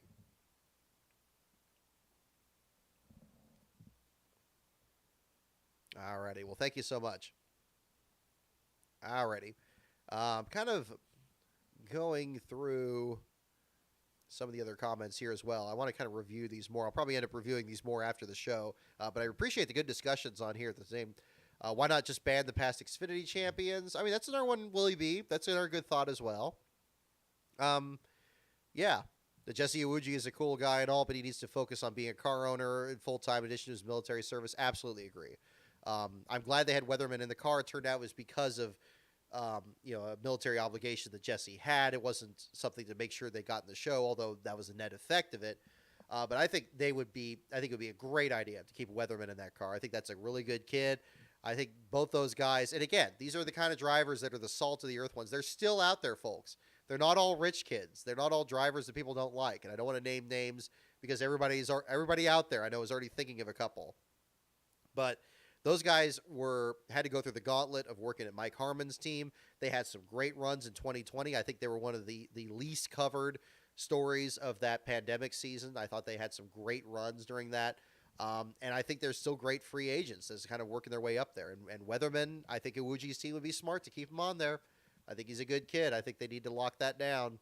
But again, these teams are businesses, and whatever they're going to do is whatever they're going to do. And again, that's the situations that you want to have. You don't want Cup guys in the equation. There's the cross section again. You want them to want to have a guy like Kyle Weatherman. You don't want. It would be very easy for Iwuji's team to say, "Hey, we have a Chevrolet. Let's get Alex Bowman in the car, and then we'll be winning every week." Wouldn't that just leave kind of a bad taste in your mouth? Like, okay, it's great that Iwuji's team is doing better, but at what cost? I mentioned this in the article. I really do believe they're kind of selling a little bit of their soul in doing this. And maybe they don't care because it is a business. But I know as a viewer, it rings different when they're taking the shortcut. And I think that it's a loophole that needs to be closed up. But again, I've gone too far down that road, but that's another one there too. Death Killer, I saw you mention the Slap Shoes video. Yes, I want to kind of go into that because, again, Beast of Metal did a great job bringing that up last week. And I want to make sure he gets his money's worth from his super chats last week. Because I really did appreciate that. I really want to cover that. So I watched both those videos. I want to kind of jump into that here before we get into the Xfinity and the Truck Series races. I certainly have some thoughts on those as well. I thought Slap Shoes did a very good job on his video about the bushwhacking and understanding. I thought he presented it. I love the way that he did it, where he presented it within full context of it, where it's not just this happened, and this happened. It's like the cause and effect of it. It's easy to forget that, of course, Kevin Harvick was already locked in to have that full Busch Series season in 2001, that he'd already won those races in 2000, that he was positioning himself to make some other Cup races. Nobody, in their worst nightmare, anticipating what happened at Daytona in 2001. Extraordinary situation and an impossible situation. And with no other drivers in their feed line, although, again, they've worked with Ron Hornaday and stuff before. Hornaday was now locked up in his own Cup ride with AJ Foyt's team, as mentioned in the Larry Foyt video. It was their only play was to say, hey, Kevin, look, we got to have you run all the Busch races and all the Cup races. And for whatever reason, he was just that diamond in the rough that could, lock down those Xfinity races and Cup races, and he would just go out there and he would just stomp the field. And he was just the best guy out there. And I think it surprised even him how well he was able to do to win Rookie of the Year in the Cup Series without starting the 500 and finishing 11th in points, winning the inaugural race in Chicagoland, winning his first race in Atlanta in what was going to be his Cup debut, driving as a part-time Cup guy. An extraordinary season, all while dominating in the Busch Series at the same time.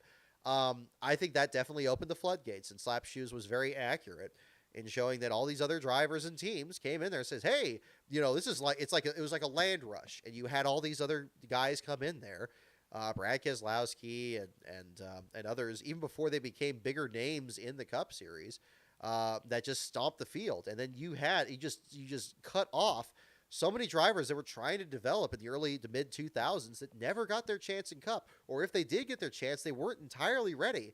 And I think I think that points to the difference between what it is to race against a Cup guy in an Xfinity race or what it's like to win. You need to understand what it is to win. And I think if you're beating your other guys, just like if you're at a short track, you're at some short track in your hometown, and you beat all those guys, and you're the best out there. You're ready for the next step. That's how they got to the Xfinity Series in the first place. Say they had one day that Kyle Larson came down there and they beat him by 3 laps. I don't think that had as much of a role in them getting up there. Them losing, specifically them racing that guy, if you can call that racing. I think finishing, well behind a Cup guy isn't racing. I don't think it is. I wouldn't feel that way. If I were in I'll tell you this. I went to a go-kart race at, we have the RPM place up here in Northern California, and there were these 2 kids. Probably kids. I mean, I don't know. They were definitely professionals. They had their own driver's uniforms, and they were just locked down and just ready to go. And, I'm just out there just trying to, just do the best I can. And these kids are just blasting around us, and they're just doing that. I didn't learn a damn thing from losing to them. I just learned that I was slow. And yeah, okay, I want to be faster. I want to be out there, and I want to be kind of doing better than them. I want to be more competitive. But I could have learned that just from sitting in the booth. I could have learned, I think that, all you learn is that you're not there yet.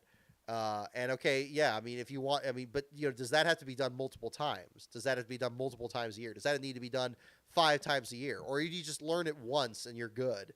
I think that's the difference. I think that is. And maybe you want to get back in there, but I mean, again, I think we're kidding ourselves when we create a situation where you say, oh yeah, well, I'm going to be in there and, I'm going to be competing against this guy that has a Cup crew and a Cup level equipment. And I'm going to be in there. I'm going to be beating him. It happens once in a blue moon, something like David Gilliland's race at Kentucky. And even in that one, that was mostly standalone drivers in that series as well, because it was a unique event for the Busch Series back then. It's extremely rare, and you can't wait multiple years to bring these kids up. You have to have a steady flow of drivers coming in. And again, the Cup Series just needs to be more welcoming. It needs more larger fields and more teams, and that's where it needs to be. And you're not going to get that from these guys in the lower series. So, but again, I think Slapshoe's video did a great job capturing that and capturing what have been the necessary restrictions that reduce that. So you didn't have these Cup guys go for the championship. And okay, yeah, they just do it a few times a year, but when they do it, they win. I mean, okay, yeah, Reddick didn't win last week, a couple weeks ago in Darlington, but he won this one. Didn't take him that long. Dude hasn't won a Cup Series race yet. But hey, he's right back in victory lane again. And if he can do it, just about any of these guys can do it. There were a lot of wrecks. And if those wrecks didn't happen, well, ifs and buts. Let's look at the race as it happened. And who was left? It was Tyler Reddick and it was William Byron. And everybody else didn't have a chance. And that was the end of it. So that's the other one to kind of look at. So again, the goal needs to be looking upward. It needs to always be upward. It needs to be climbing the mountain. You shouldn't be having anybody coming back down to stomp on the little guys a little bit more. It's not fair to the back markers that are trying to qualify for them to even be there, and it's not fair to the guys that are in mid pack that have got one more car to deal with that's going to be kicking their butt. And frankly, it's not fair to the guys that are the best of that series, who need to learn to win and win consistently. And you know what? I would imagine. I imagine if you took like Noah Gragson or one of these drivers aside that is a top winner in the Xfinity series, and you know they're focused on beating Austin Cindric or whoever the other guy is that's going for the championship, and then say one race comes in there, and you got this Cup guy in there that just comes in and he just dominates. He shows that you know that you're slower. He just shows that you got so much further to go. I mean, what good does that do? What good does that do? I mean, that must be some. I mean, I know this is why sports psychology is a practice. I mean, I know for me, I'd be like, yeah, you know, I'm going to beat this guy, and then I'm going to get in a cup, and it's going to be great. And then you got this other Cup guy there. I mean, that moment will come when you get in the Cup series. That the Cup guys are going to kick your butt, but you're going to have the equipment to go up there and beat them. Let's not have that back into the Xfinity series. Let's not have that way back there. Let's not have that when you're in the thick of it and you should be just focused on this. It's not class racing. That guy that beat you, he still gets a trophy. You still get nothing. So that's where I don't get it. And I think that a lot of these drivers, if they, you know, I know a lot of them say they want the Cup guys in there, but I just don't buy it. I just don't buy it. I think it's at some element it would bother them. If say you're 3 races away from the playoffs, you won 5 races, you're the top guy in the Xfinity series, and you got this Cup guy in there, and then he just comes in there and he kicks your butt and you get second, or maybe, you know, and then okay, you're second, you're best of everyone else. That doesn't affect you at all. That doesn't affect you in just the slightest bit.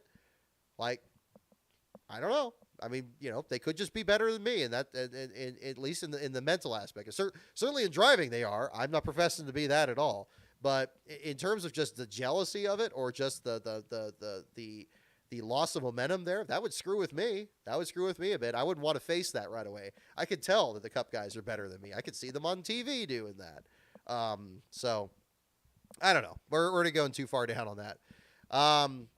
But yeah, I thought Slapshoes did a solid job on that. I liked his argument in this one better than the one with the underdogs. I thought he painted kind of in broad strokes on that. Yeah, there were other Cup drivers that did start their own teams after Alan Kulwicki. I think if you look at a lot of the teams that they left, they were already struggling. Bill Elliott in 1993 and 1994, before he started his team, he really fell off the map from 1992. He didn't win in 93. 94, he won the Southern 500, and he fell off the pace there. And I think that was definitely an indicator of just how far off he was. Brett Bodine, the same thing. He had struggles there with the Kenny Bernstein team. That team only existed one more year after he left to go to Junior Johnson's team. So they weren't really covering themselves in glory either. They had all kinds of mechanical problems. Probably the only one you could accept was the one that turned out to actually be the exception. The fact that Ricky Rudd started his own team, the fact that he left Hendrick right when they got Jeff Gordon and really went into the stratosphere. That was probably the only one that really was something that, you know, they left that they didn't need to. Bud Moore with Jeff Bodine. Jeff won Bud's last race before he started, before he even took over Kulwicki's team. And then only won one more time after that. Jeff's career was already in its kind of twilight too. I think at the end of their career, they probably had the same thought Dale Earnhardt had towards the end of it. It's like, look, let me just start a team and I'll drive for it, and hopefully it keeps going, and then I could just have somebody else drive for me after I retire.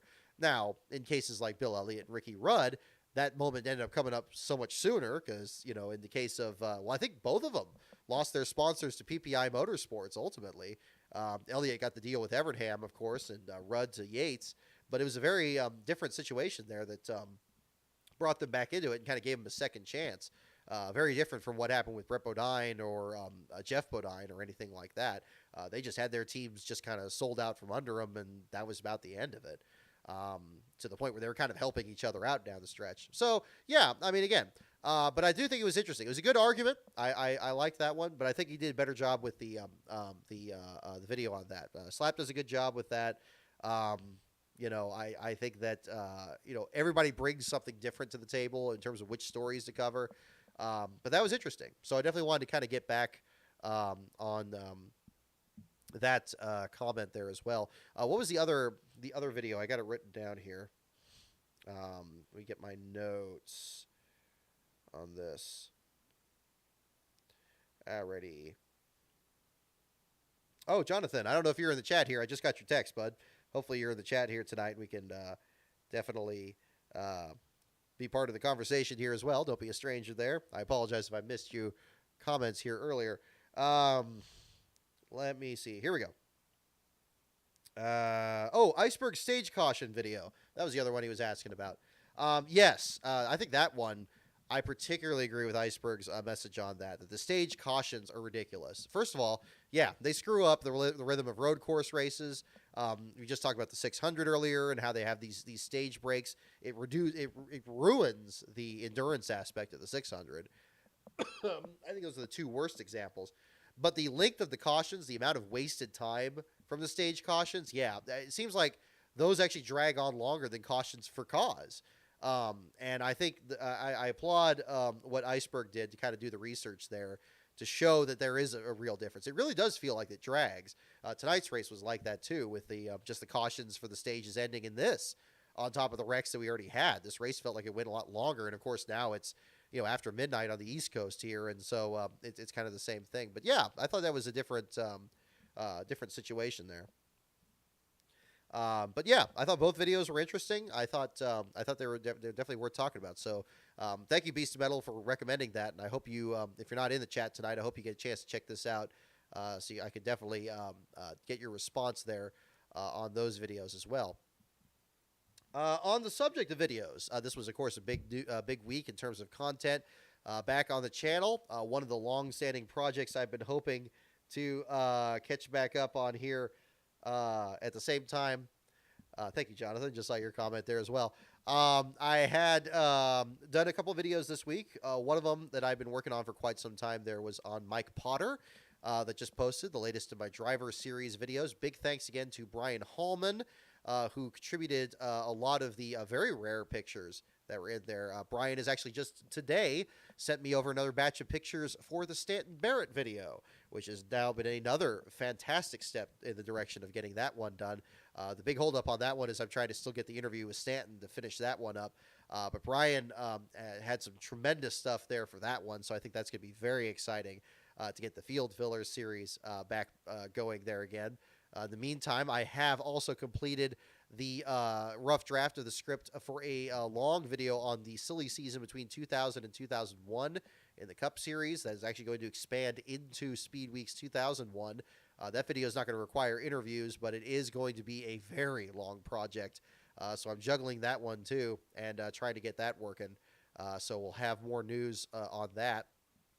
I kind of want to mention here with the Mike Potter one, I got a big thanks to Mike himself. I spoke to him just briefly, not in a full interview for the video there. Again, as I mentioned it, he has been dealing with some health problems there, and I'm certainly pulling for him out here with the news that I've been talking with some of his friends on that.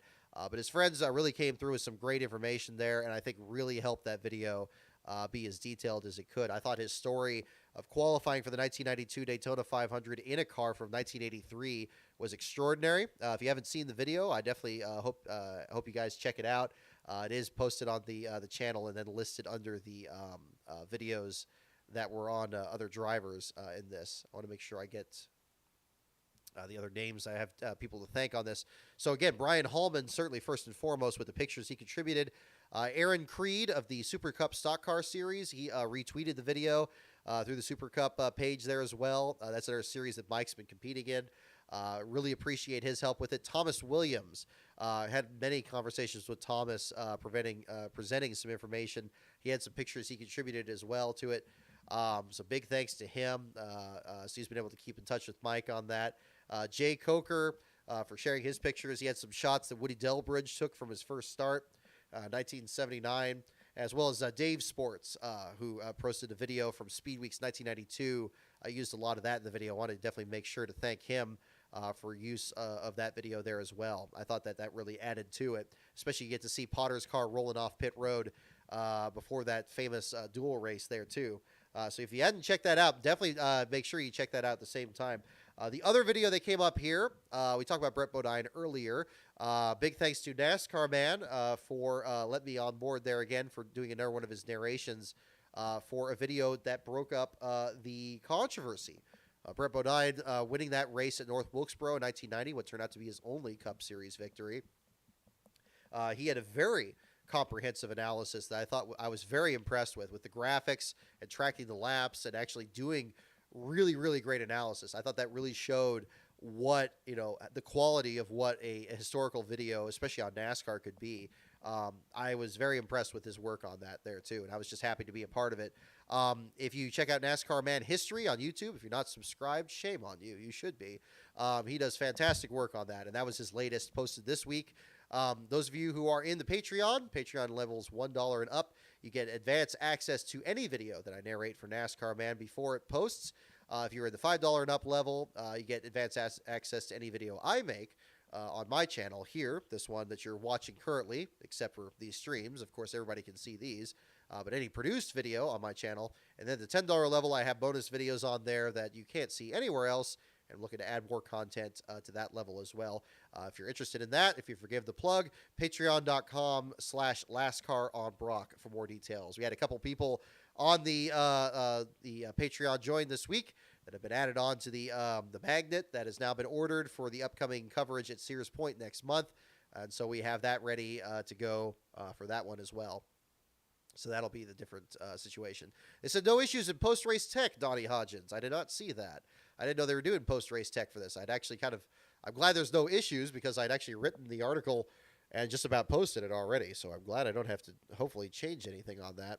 I will, as customary on the show here, go back over here. Yes, Cup Tech is complete. This posted by Pockrass 11 minutes ago. No issues. Blaney is the winner. Looks like we got an explanation here about the caution and the window net.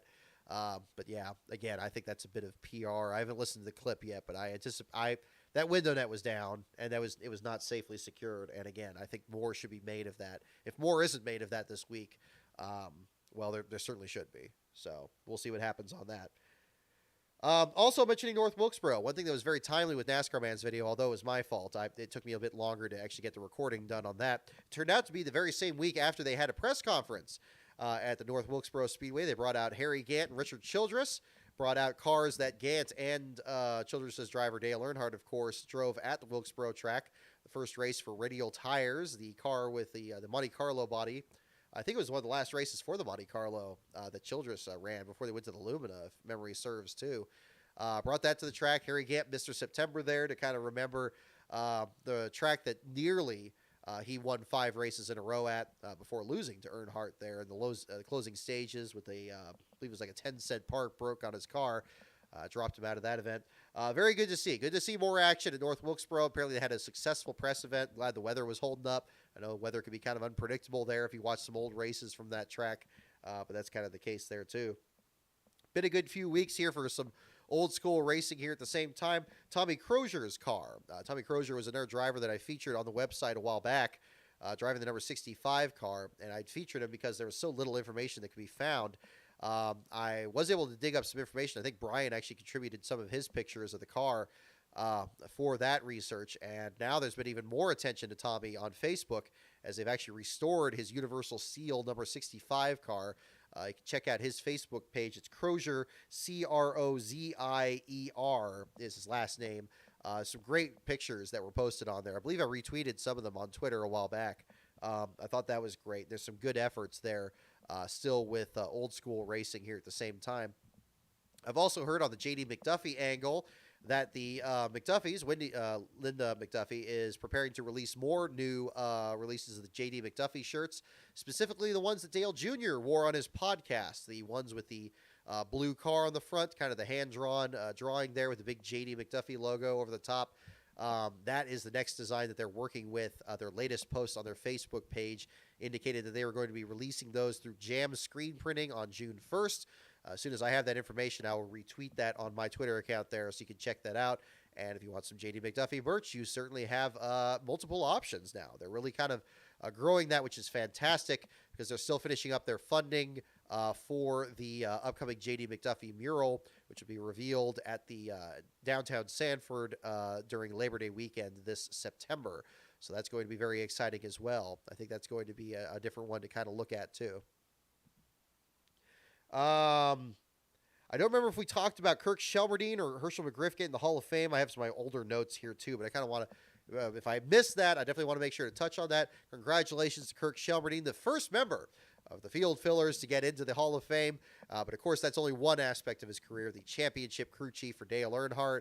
A driver in his own right, even drove for Richard Childress even before Earnhardt drove for him. At College Station, Texas, before the Texas World Speedway was torn up. His career goes well back, very well deserved. Also with Herschel McGriff getting in there. I'm glad that they're bringing him in there while he can celebrate with Kyle Petty. I know they did that video when he was on the victory, the ride across America there with Kyle Petty, and he was very excited and very well deserved. So kudos to both of them for getting in. Matt Kenseth getting in, I think, was a little bit of a surprise. Although I think, again, when it comes to the average media voting on these things, they're always going to vote for the biggest dazzling name on the list, and they're going to get in. It just happens. Kenseth, of course, I think does have a Hall of Fame career. I mean, the man won multiple Daytona 500s, the series championship under the old point system, and it's just been one of the most consistent drivers out there. I just think that, was it the highest priority to get him in there this early? I don't think so. But it is what it is, and that's just what the rules are right now. But that's another one to kind of look at. So there was that too. Also, kudos to Norm Benning. I understand he had an AMA on an Ask Me Anything on Reddit a while back. Revealed some information about driving actually one of the cars that Dale Earnhardt drove in the Daytona 500. That is, one of the chassis was actually the Bird Strike car for the 1991 Daytona 500. That was then involved in a wreck on the last lap that collected Kyle Petty and Davey Allison. I don't know if he got the car immediately at that point or if Earnhardt ever drove it again. Probably after all that happened at that point, he probably wanted nothing to do with the car at that point. But, it's hard to really tell. But that would be another one to kind of look at the same time. But kudos to Norm. I'm glad he's getting some more exposure. Sounds like he's still looking for some partners for other races, including Mid-Ohio, apparently, is one track that he's looking at for later this year. He already has the Circle B diecast sponsorship coming back for the upcoming race at Knoxville, on the dirt track later this year. And so we have that there as well. So we that's kind of all my cleanup there on the news here. I know we're getting very late on this, but I'm going to go ahead and get into the Xfinity and truck ones. If you guys got to go to bed, I understand. I got work in the morning too, man. So I'm not gonna keep this going too awful much longer. But if you got to duck out, absolutely. You don't need to, and definitely sleep well if you're heading out. But I'm gonna keep going for at least probably about another 20 minutes or so here, folks. So hang in there if you want to, but if you don't, I totally get it. So don't sweat that. But we have a very hearty 84 people here in the chat, and thank you so much, everyone, for staying tuned in here as well. If you stuck around for more Xfinity Series discussion, we'll go ahead and jump into that here for the show. Our last place finisher from that, unfortunate deal for Ryan Vargas with an early engine failure. The Twin Liquors paint scheme looked pretty cool with kind of that black and red look on it. The same sponsor we ran at COTA earlier this year, finishing in the 38th spot. As mentioned earlier, multiple crashes ended up pulling the back of the field here. Noah Gragson, one of the drivers involved, if you're leading 32 laps, getting 17 points, finishing in the 36th spot just ahead of Matt Mills. Ryan Sieg had a miserable day. I hated to see what happened. But the biggest heartbreak had to be J.J. Yaley. Had a Penske car that Carl Long bought after all the help that Long was able to give to the Penske team earlier this year during the West Coast Swing. That was a tremendous gesture by the Penske effort and a great effort for Carl Long. But unfortunately, much like Jimmy Means driving the Hendrick car, the track had a say in it. And unfortunately, we had this wreck. Started just a complete accident there with Alex Labay spinning out off turn 4. Yaley just couldn't quite get through there. Got hooked into the outside wall. Glad to see Yaley's okay, but I know he's got to be disappointed by what happened there. Yaley, again, has some backers that are able to get him some good engines. Getting good cars is very much more limited, especially at that Carl Long effort. He is locked in for a full season effort this year, thanks to some sponsorship that he worked out over the offseason. But again, that was one that they were really looking to have a good run. They missed all the wrecks, got into about 11th place there in the last 30 laps. But unfortunately, that was 30 laps too many. So heartbreak for Yaley, but unfortunately, that's a part of the deal there in racing. I just hope that Yaley is able to bounce back, and hopefully they can do something. Carl can work his magic on that Penske car, and maybe they can still salvage it. That would be good to see. LeMay just outside the bottom 5 in the 33rd spot. Anthony Alfredo. Yaley ends up 31st with Ryan Ellis also out in that accident in the 30th spot there towards the end of the race. But Tyler Reddick, your winner over William Byron. You know my thoughts on that. So that's already been covered. Landon Castle, good for him. Climbing from last on the grid after a practice incident, sent him to a backup car and finished in the 10th position. Apologize, I sound a little congested here, but we'll wrap up here on that as well.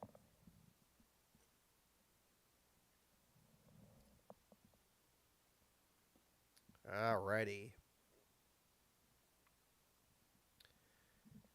Oh, and also back to the Mike Potter video. Thank you very much for the guys, for everybody supporting that as well. We're up to about 5,000 hits on that, and we're very close to 15,000 subscribers on YouTube. So thank you guys for spreading the word. I'm looking to get some more content for you guys to get us over the top here. And we're very close to our next goal in the Patreon as well. So anything you're looking at here to check out, there's definitely other stuff available for you guys. But we got a lot of exciting stuff coming up here that I hope is going to be very good. I know that my Patreon members have been very patient here.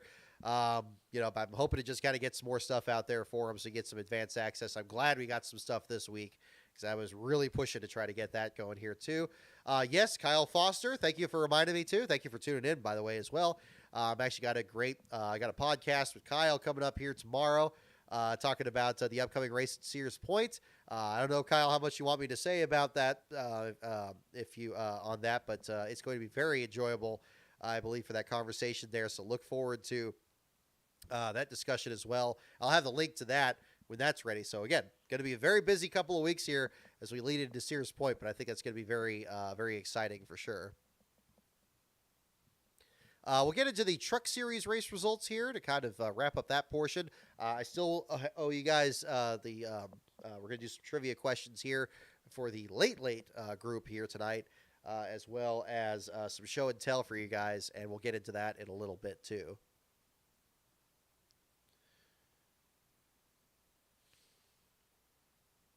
All right. On the Truck Series side, Stuart Friesen, congratulations to him on a good victory there.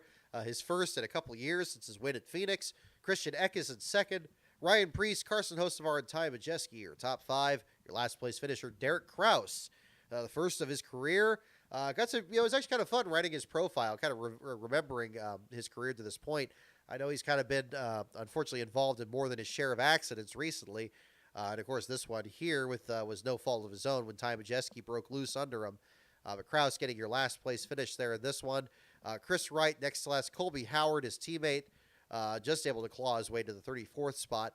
Tyler Ankrum and Zane Smith rounding out your bottom 5 there at the same time. Different set of circumstances there too. But that was your result for the Truck Series race. Looking through the rest of the results here, Tom Bodine with a solid 13th place finish. It's good to see Jordan Anderson back in the race. We haven't seen that truck team in quite a while since they've scaled back their full season effort to a part-time effort. Finishing in the 14th spot is just what the doctor ordered for him. Matt DiBenedetto is continuing to have some good runs in and around the top 10. He finishes 10th this time, just ahead of Grant Enfinger and just behind Matt Crafton. So good for him. Timmy Hill in the 20th spot there. Brennan Poole, I don't think I even mentioned him in this article. 23rd spot for him with very low attrition. Had to actually kind of claw his way into competition there. Hopefully he's able to kind of get some similar good runs for the Mike Harmon Racing team, although they have a much steeper challenge ahead of them with the challenges in qualifying. But overall, again, good racing in the Truck Series race. I thought that was a pretty competitive race.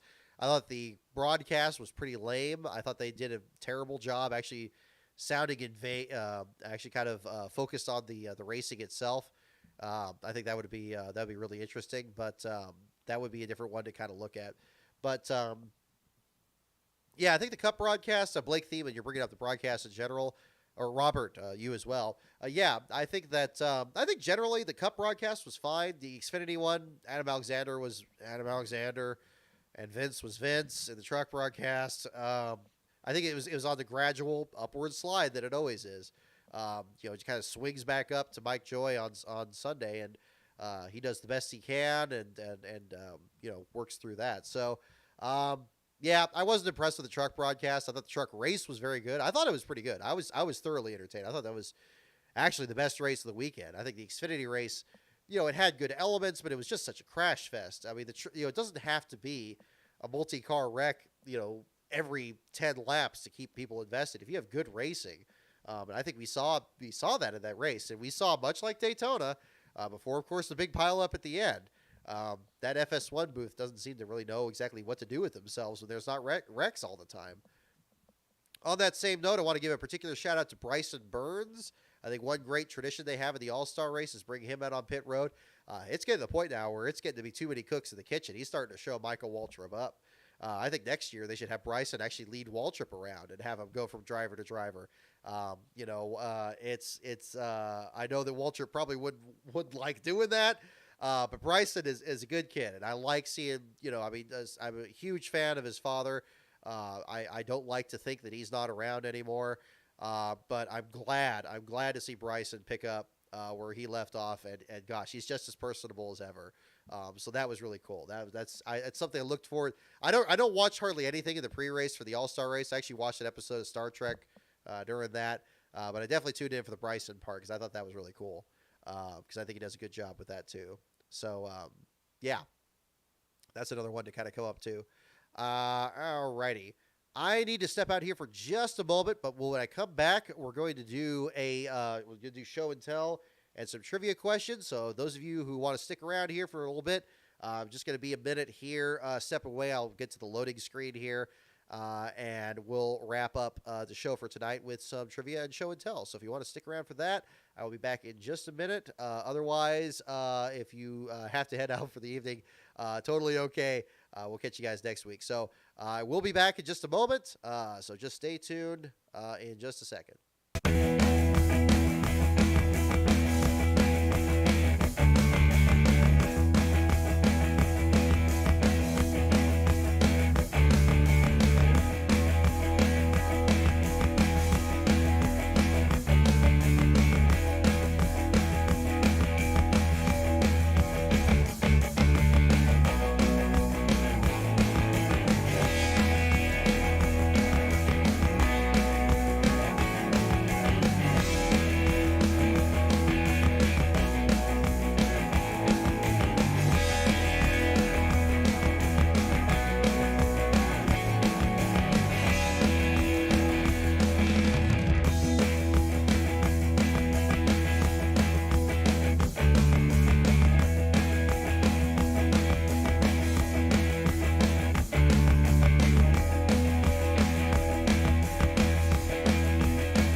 Muted.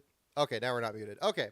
I was just saying, here is Badger again. It's a little bit too late for him, but he was sitting right outside the door, and I definitely have to bring him back on the show. There you go, buddy. Oh, there you go. You got anything to say to the people at home here? There you go. Oh, Oh, no, don't give me that look. All right. Okay. So we got our show and tell segment up here, and we'll be doing some trivia here to wrap up the show for the evening. Hopefully, we got everything still here. Okay. Hopefully, we haven't lost connection or anything. Okay. Alrighty. Okay. So what we'll do is we'll go ahead and back into our categories. Here you go, Badger. You want to sit down right there, buddy? There you go. Alrighty. Okay. So, all right. We are back, ladies and gentlemen, and we have our sections. All right. So we're bringing back the late 90s trivia questions. We'll just do a few here because this has been a pretty late show here, but we'll go ahead and jump onto that. Yeah, last dog with a big yawn as he came back on. You can't time this stuff perfectly, man. It's live TV or live broadcasting. Oh, Badgie, you gonna sit there, buddy? Don't want to get you tangled up there. There we go. You can sit there. That's okay. All right. Insert dog cameo. Yeah, exactly. Alrighty. So what I'll do is I'll go ahead and ask which categories you want. We'll do the show and tell here in the meantime. Oh, there he goes. Oh, goodness. Okay. So the late 90s thing here again, we'll go ahead and do our trivia questions. The categories again are, I always want to start with the same one. NASCAR, pits, teams, tracks, drivers, and the wild card. Those are our categories. Once again, they are NASCAR, pits, teams, tracks, drivers, and the wild card. Those are your categories. Uh-oh. Doggy might need a blanket here because I know he might be a little cold, but we'll do that. Okay. Hold up here.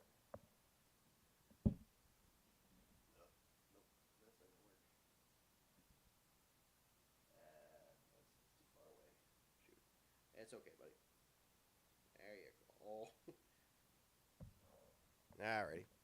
This little guy started sitting on my left arm here, so it makes it a little tricky to move him around. We'll probably just keep him right there. Okay.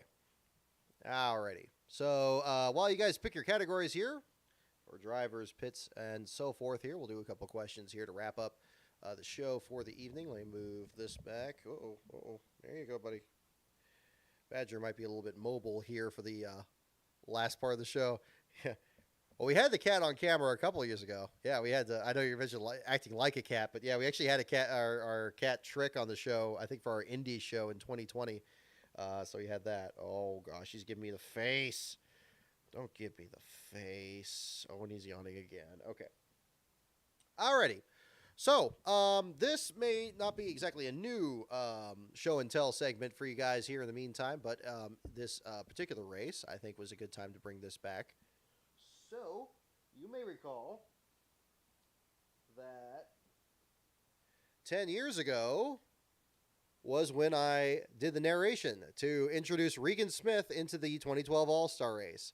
So, I definitely had to go back into the LASCAR archives and dig out this helmet here that's signed by Regan Smith. So I definitely brought this back out here.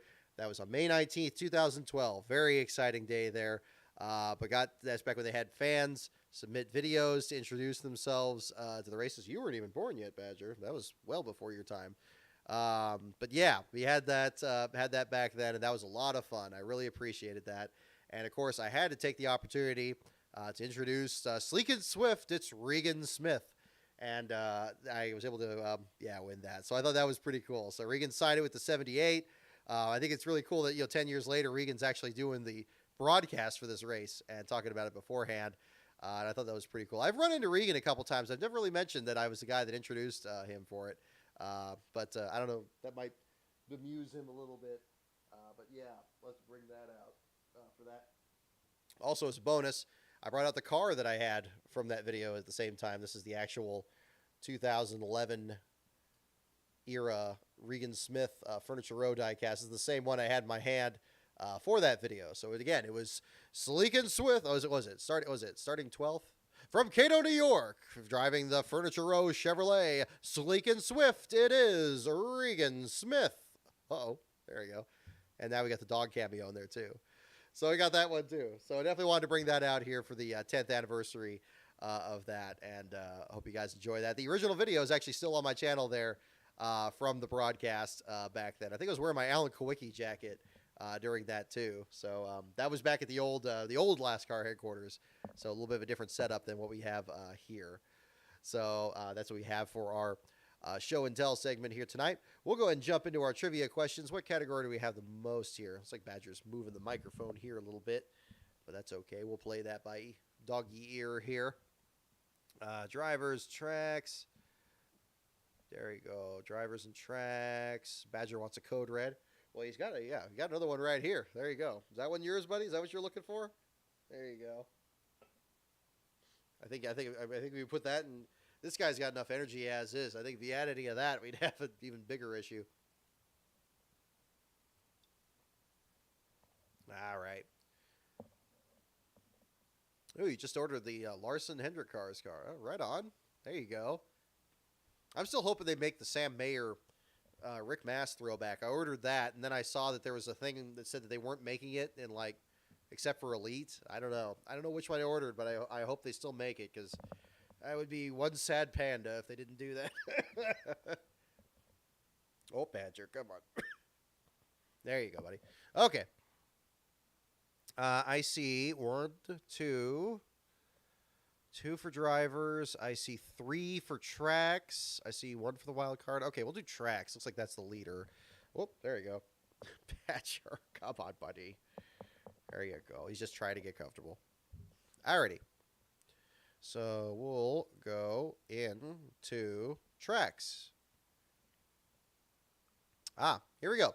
Alrighty, here we go, folks. First question for tonight. Who won the first caution-free Mason-Dixon 500 in 1971? Is that the promo car I got from Furniture Row? No, I think this was the actual main release. I got this at Hunt's Race World in Roseville in 2011. But it's really nice. It's got that flat black color instead of the glossy. And yeah, it's more like his actual car that he won the Southern 500 with in 2011. I believe that's 2011 instead of a 2012 release. If it's 2012, I think it would still be the same generally. They'd had very few contingencies on that back then. Let me read the question again there. Who won the first caution-free Mason-Dixon 500 in 1971? Excuse me. Yeah, my memory bank doesn't go that far back either. Who won the first caution-free Mason-Dixon 500 in 1971?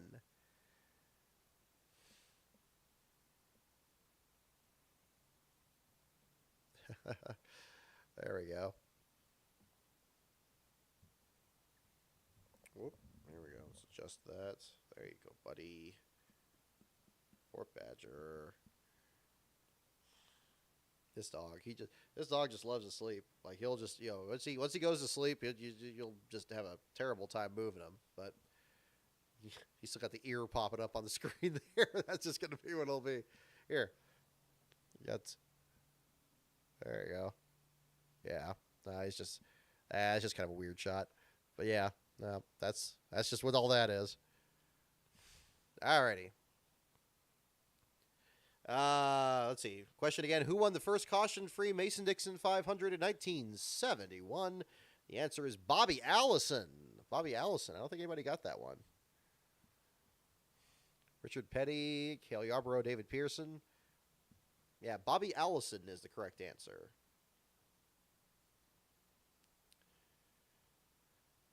Alrighty, next question. What caused the 1980 Carolina 500 at Rockingham to be postponed for a week? Oh, Badgie.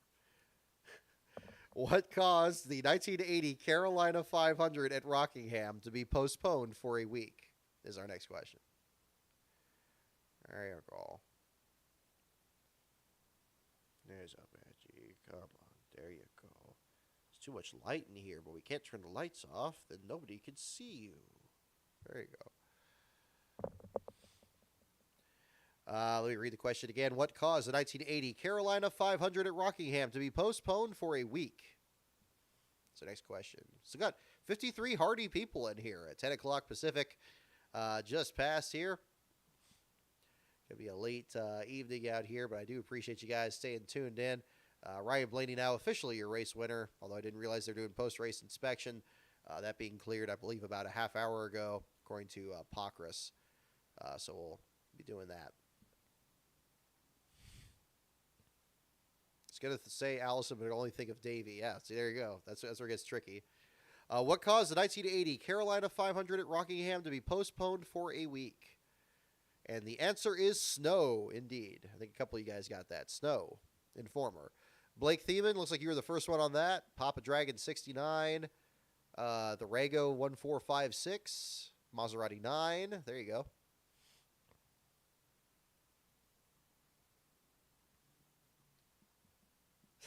Darkness. There you go. I haven't seen Konosuba yet. I need to check that out. I've only heard good things about it. I mean, certainly the memes are the only things I've seen about it there. But yeah, I'm not an S tier weeb like Cody Ware and Austin Cindric are apparently. But I got some. I haven't checked that one out though. Let's see. Who won the Winston Select let me start that over. Who won the Winston Select at Charlotte Motor Speedway in 1996?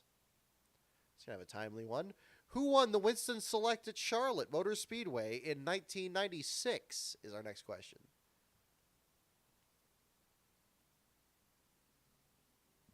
Oh, I'm sorry, Badger. You're sitting on the cable.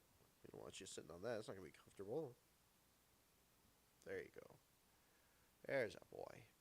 There's a boy. Oh, you poor little boy. Oh, God, he's all tuckered out. These Sunday night races are something that the dogs are not a huge fan of, so hopefully we don't have too many more of these. Gosh, wasn't it just a little while ago we had the Easter race? So there you go. Who won the Winston Select at Charlotte Motor Speedway in 1996? The answer is, of course, Michael Waltrip. That was his only win in a cup race, non-points race, of course, before his win in the 2001 Daytona 500. RD Fox 76, you're all over it, as is the Rego 1456. Right on. See? I'm not sure if I've seen your name in here before, the Rego, but welcome aboard. We got a Buckshot Jones in there. I might actually have something for show and tell, Buckshot related, on a future one here. I did have something come in the other day, so but we'll maybe save that for next show here. Alrighty, here we go. Next question. What event did Johnny Mance, Herb Thomas, and Nelson Stacy all win on their first try? What event did Johnny Mance, Herb Thomas, and Nelson Stacy all win on their first try?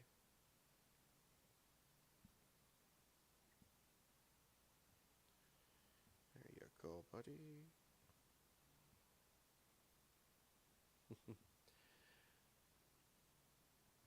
One more time here. What event did Johnny Mance, Herb Thomas, and Nelson Stacy all win on their first try?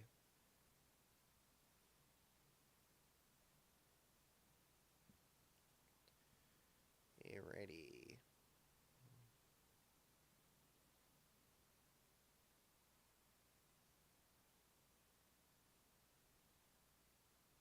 Yeah, never heard of these guys. There you go. Kyle, you're going to learn something new today. There you go. What event did Johnny Mance, Herb Thomas, and Nelson Stacy all win on their first try? The answer is the Southern 500. Southern 500 is indeed the correct answer. Southern 500. Alrighty, folks. You've waited all night for it.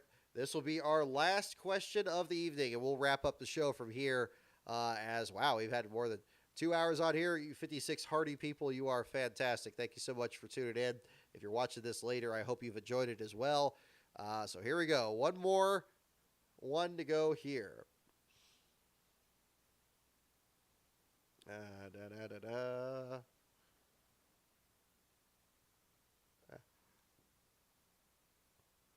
These are too easy. Let's go on. Let's have a good one here. Not that one.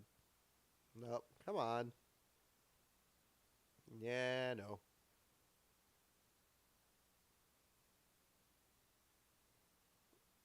Okay.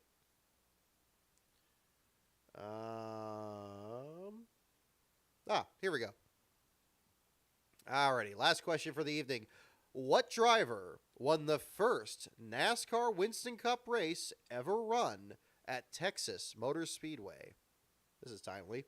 What driver won the first NASCAR Winston Cup race ever run at Texas Motor Speedway? Our last question for the evening. Oh, Badgie. There you go, buddy. There's a dog. Oh. Nope, he is out. He is just about out. Yeah, buddy. Alrighty. What driver won the first NASCAR Winston Cup race ever run at Texas Motor Speedway? Alrighty. You're very welcome, Kid Scare Crazy. I'm glad you enjoyed the post-race coverage. It was kind of a longer show tonight, but as I anticipated even before the race started, we were going to have a lot of content, and then, of course, we had controversy on top of it, so we had all that. I hope this covered it very well here. A lot of you guys guessed Jeff Burton. Is that the correct answer? Let's find out. One of the Labonte brothers? Okay, let's see. What driver won the first NASCAR Winston Cup race ever held at Texas Motor Speedway? The answer is indeed Jeff Burton. A lot of you got that. Jeff Burton, winner of the first one, his first career win in the number 99 Exide Batteries Ford in 1997. Well, that is going to do it for our show tonight. And as I put Badger to sleep here, I hope you guys have enjoyed the show this evening. Thank you so much, everyone, for tuning in. Yeah, we had a little bit of everything on the show tonight, haven't we? Our next show is going to be next week, and it's also going to be Under the Lights, and hopefully it probably is going to be pretty late in the night, too, next Sunday, because we are going to do the Coca-Cola 600, same day as the Indy 500, and we'll talk about both. I don't usually talk about open wheel coverage, but I'll certainly talk about Indy on that show as well.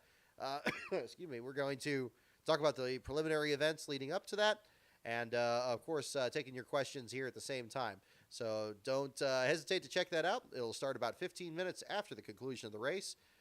In the meantime, the website is lastcar.info. Patreon is patreon.com/lastcaronbrock. Twitter feed is at lastcaronbrock. Have a safe week, everyone. And thank you so much for your support and for tuning in tonight. I couldn't be doing it without you. I'd still be doing the show. But it's nice talking to other people here at the same time. So have a great time. Papa Dragon 69, you'll beat the 600. If you get any pictures of the last place, or if you manage to, just shoot it over to me. I'd love to use it for the article, because I always love getting that from fans. So if you're not able to, don't sweat it. But if you are, definitely let me know. In the meantime, have a great week, everyone, and I will see you next time. Oh, let's make sure we play the intro again. Here we go.